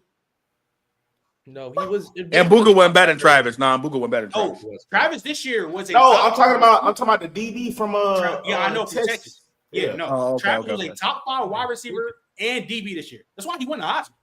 Yeah, it's one of the greatest seasons you've ever seen in your life. Okay, but here's the name you ain't bringing up though. Here's because he a low level school. Here's a low level school though. Hold up, Nick Nash from San Diego. Dude, he's playing at San Diego State early. Like, what are we talking about? Man, I ain't gonna lie. He's playing future plumbers. 50% of your production going against FCS teams, bro. I'm not moving. I'm sorry. Stop that. This is why I say what I say. You what you doing, like Early said earlier. This is why we having this conversation. Mm-hmm. We got anointed like you were born. When was you born, Trent? 02. 02. Okay, you was born. My son was born. So at the end of the day, you didn't see nothing before. You never seen what he was doing before. There was guys doing it. They didn't do it full time. Champ Bailey did it a handful of times at Georgia full time because he was a receiver first. Yeah, he was. So, yeah, exactly. Bailey, I'm to be honest with you, I think is better than Travis. Look, all day, every day, D-Marsh. I'm gonna keep it a buck, right? I'm gonna keep it a buck. Hold on, Trent. Yeah, you're right. I was born too. Hold on, Trent. I didn't say Travis was weak. See, this is the thing. We got to listen. Travis, phenom. He's a generational talent. He's not better than C. Wood. That's not true. Listen. Go watch. I want you to do this because Bama did. Was like, boy, I've already did. Listen, it's not even close. We talking That's about. So look, I'm gonna explain why. Right? I'm gonna explain why. Okay. Hold on. Explain it. Point. He ain't playing against no North Dakotas and no receiver. Listen, that boy from ran up in Travis. No receiver when C. Wood was in college was doing. Okay, so cool. Okay, listen, so cool. So number one, right? Then C. Wood ended up. So number one, right? We're talking about two-way players. We're talking about he's a players who really was. He won the Heisman. And was the first defensive player predominantly to win the Heisman. By the way, please. So look. So let me explain. Right. So look. I hear what you're saying. I feel like it kind of sounds good, but here's where I wholeheartedly disagree. We talking about two-way players, and we talking about like really two-way. Travis was really on the field on defense every 100 and something snaps a game. 100 on offense. Plus, you talk about as a two-way player. Charles Woodson barely played receiver. Did he play some key moments at Michigan where he was still getting it? He played key time. Like we're talking about a two-way player as a whole. There's no possible way you can even say Travis. Listen. He was the best DB in the land when he was at. So was Travis Hunter. No, he was not. Yes, he was. No, he's not. Yes, he is. I think Travis Hunter had a better year. But here were you being nasty though, Trent, because you said you don't respect Nick Nash for what? For what reason? 40% of his production is because the reason why he didn't win the Blenny Cup came from playing FCS schools. I'm not moved. So then why do we love? Don't say me. Why do we love Boise State then? You about to break up Ashton? No one here likes Boise State. Y'all got Ashton Jinty over Hampton. Man, don't do that because y'all love Ashton Jinty. No, stop. Michael and F. Doc can attest to this. I had multiple viral clips saying Ashton Jinty shouldn't even been it. She have no case for the Heisman. They can vouch for that. I wasn't on that. Ashton Jinty's a phenomenal player, but where you play matters. Like that, Mike, you high on Ashton Jinty, bro. Don't do that. All I'm saying is early, but I was you against. You can literally argue. So Travis Hunter's Heisman season at Boise State. It's Heisman early, and for Travis Hunter's Heisman season, you can literally. It's an argument that he was the best corner and receiver in the same season. That's a fact. You can argue that. Season is not better than Charles. How? I'm going to tell you. It doesn't make any sense. He gaps him on the offensive side while doing the stuff on the defensive side. You ain't listening. You asked me a question, but you don't let me respond. It doesn't. It's not logical. It is logical because your logic. I'm finna enlighten you. We're talking about the Big Ten. We're talking about who was on that Michigan State team, Bam? Oh, they had Musa Muhammad and Plexico Birds. Shut that shit down. The year you won the Heisman. David Austin, one of the greatest specimens ever to play the receiver. Couldn't catch for shit though, but boy, he was physical. But he so watch this. This is what make it even more better because once again, I saw it in real time. No, I'm not. I don't think Travis Hunter was the best corner in college football. When Charles Woodson, his Heisman year, it wasn't even close. Okay. So if you're and we're talking about in this season alone, Travis Hunter was the best DB in the country. He was. Yes, he was. I don't. There's what? Why would he not be? Just because Ja'Day Barrett won an award that he shouldn't have won? Like, here we go. What is the logic on why Travis wasn't the best DB in the country? Listen, I'm gonna go. Jade played all three positions this year. Man, come on, talking about this. Listen, he did though, Trent. He did though. Y'all, you being nasty. The same reason. Well, you know what Trent likes somebody. No, the same reason we love Kyle Hamilton. The same reason we love Kyle Hamilton is also the same reason you did that. Yo, Bama. No. We love Kyle Hamilton because of his versatility, bro. And Jade Barron showed. Jade's hella versatile, but I don't even think he should have won in the world. I just feel like they gave it to another player because Trav almost got 10 awards. It's not even that. Just think about Bama. Just logically think, right? How do you win the best defensive player in the country, but you don't win the best player in the DB?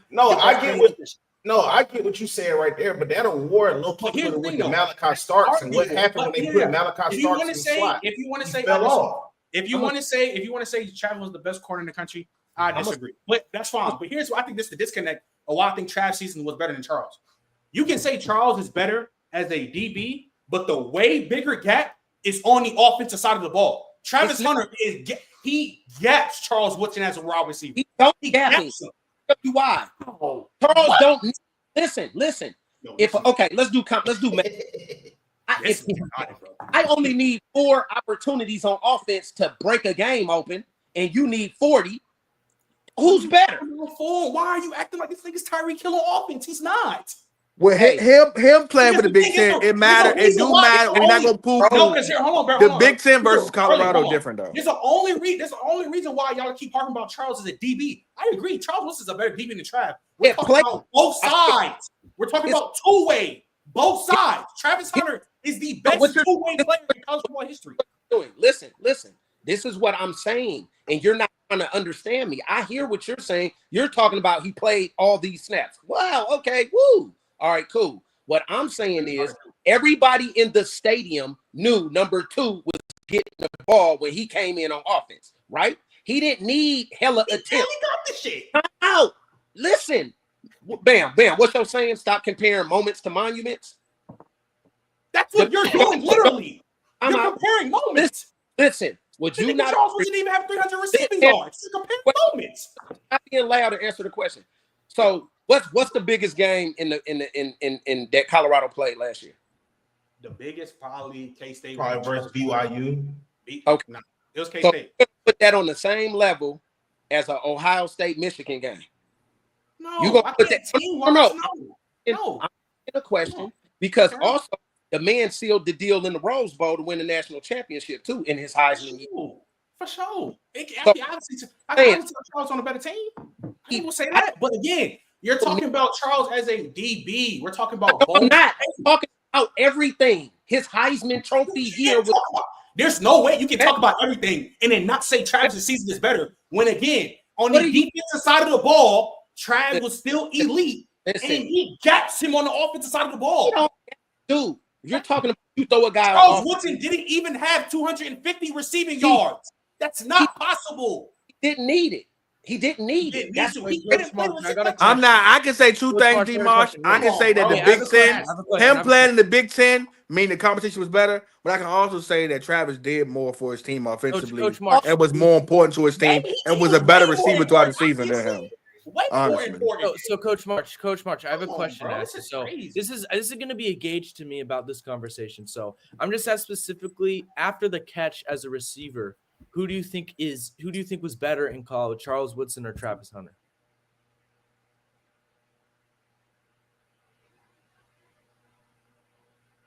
Wood is just a better athlete, period. He's not a better receiver. But Wood ain't over Wood. I'm gonna be real with you, and I love Wood. Wood ain't over Champ or Travis, and I gotta go. He ain't over there one of them. Hey, I'm talking about as far as two-way, he ain't over there one of them. He not. Yeah. Charles, like he's not. Not over Tim either. Yeah, that's a good all right, y'all. We'll see y'all next week, man. It was all up. Hey, I appreciate everybody pulling up. March, appreciate you more than you know. OG always bringing that wisdom, man. Trent, you too. F. Dot, appreciate you pulling up, brother. Mike, everybody. Till next week. Peace. Appreciate it.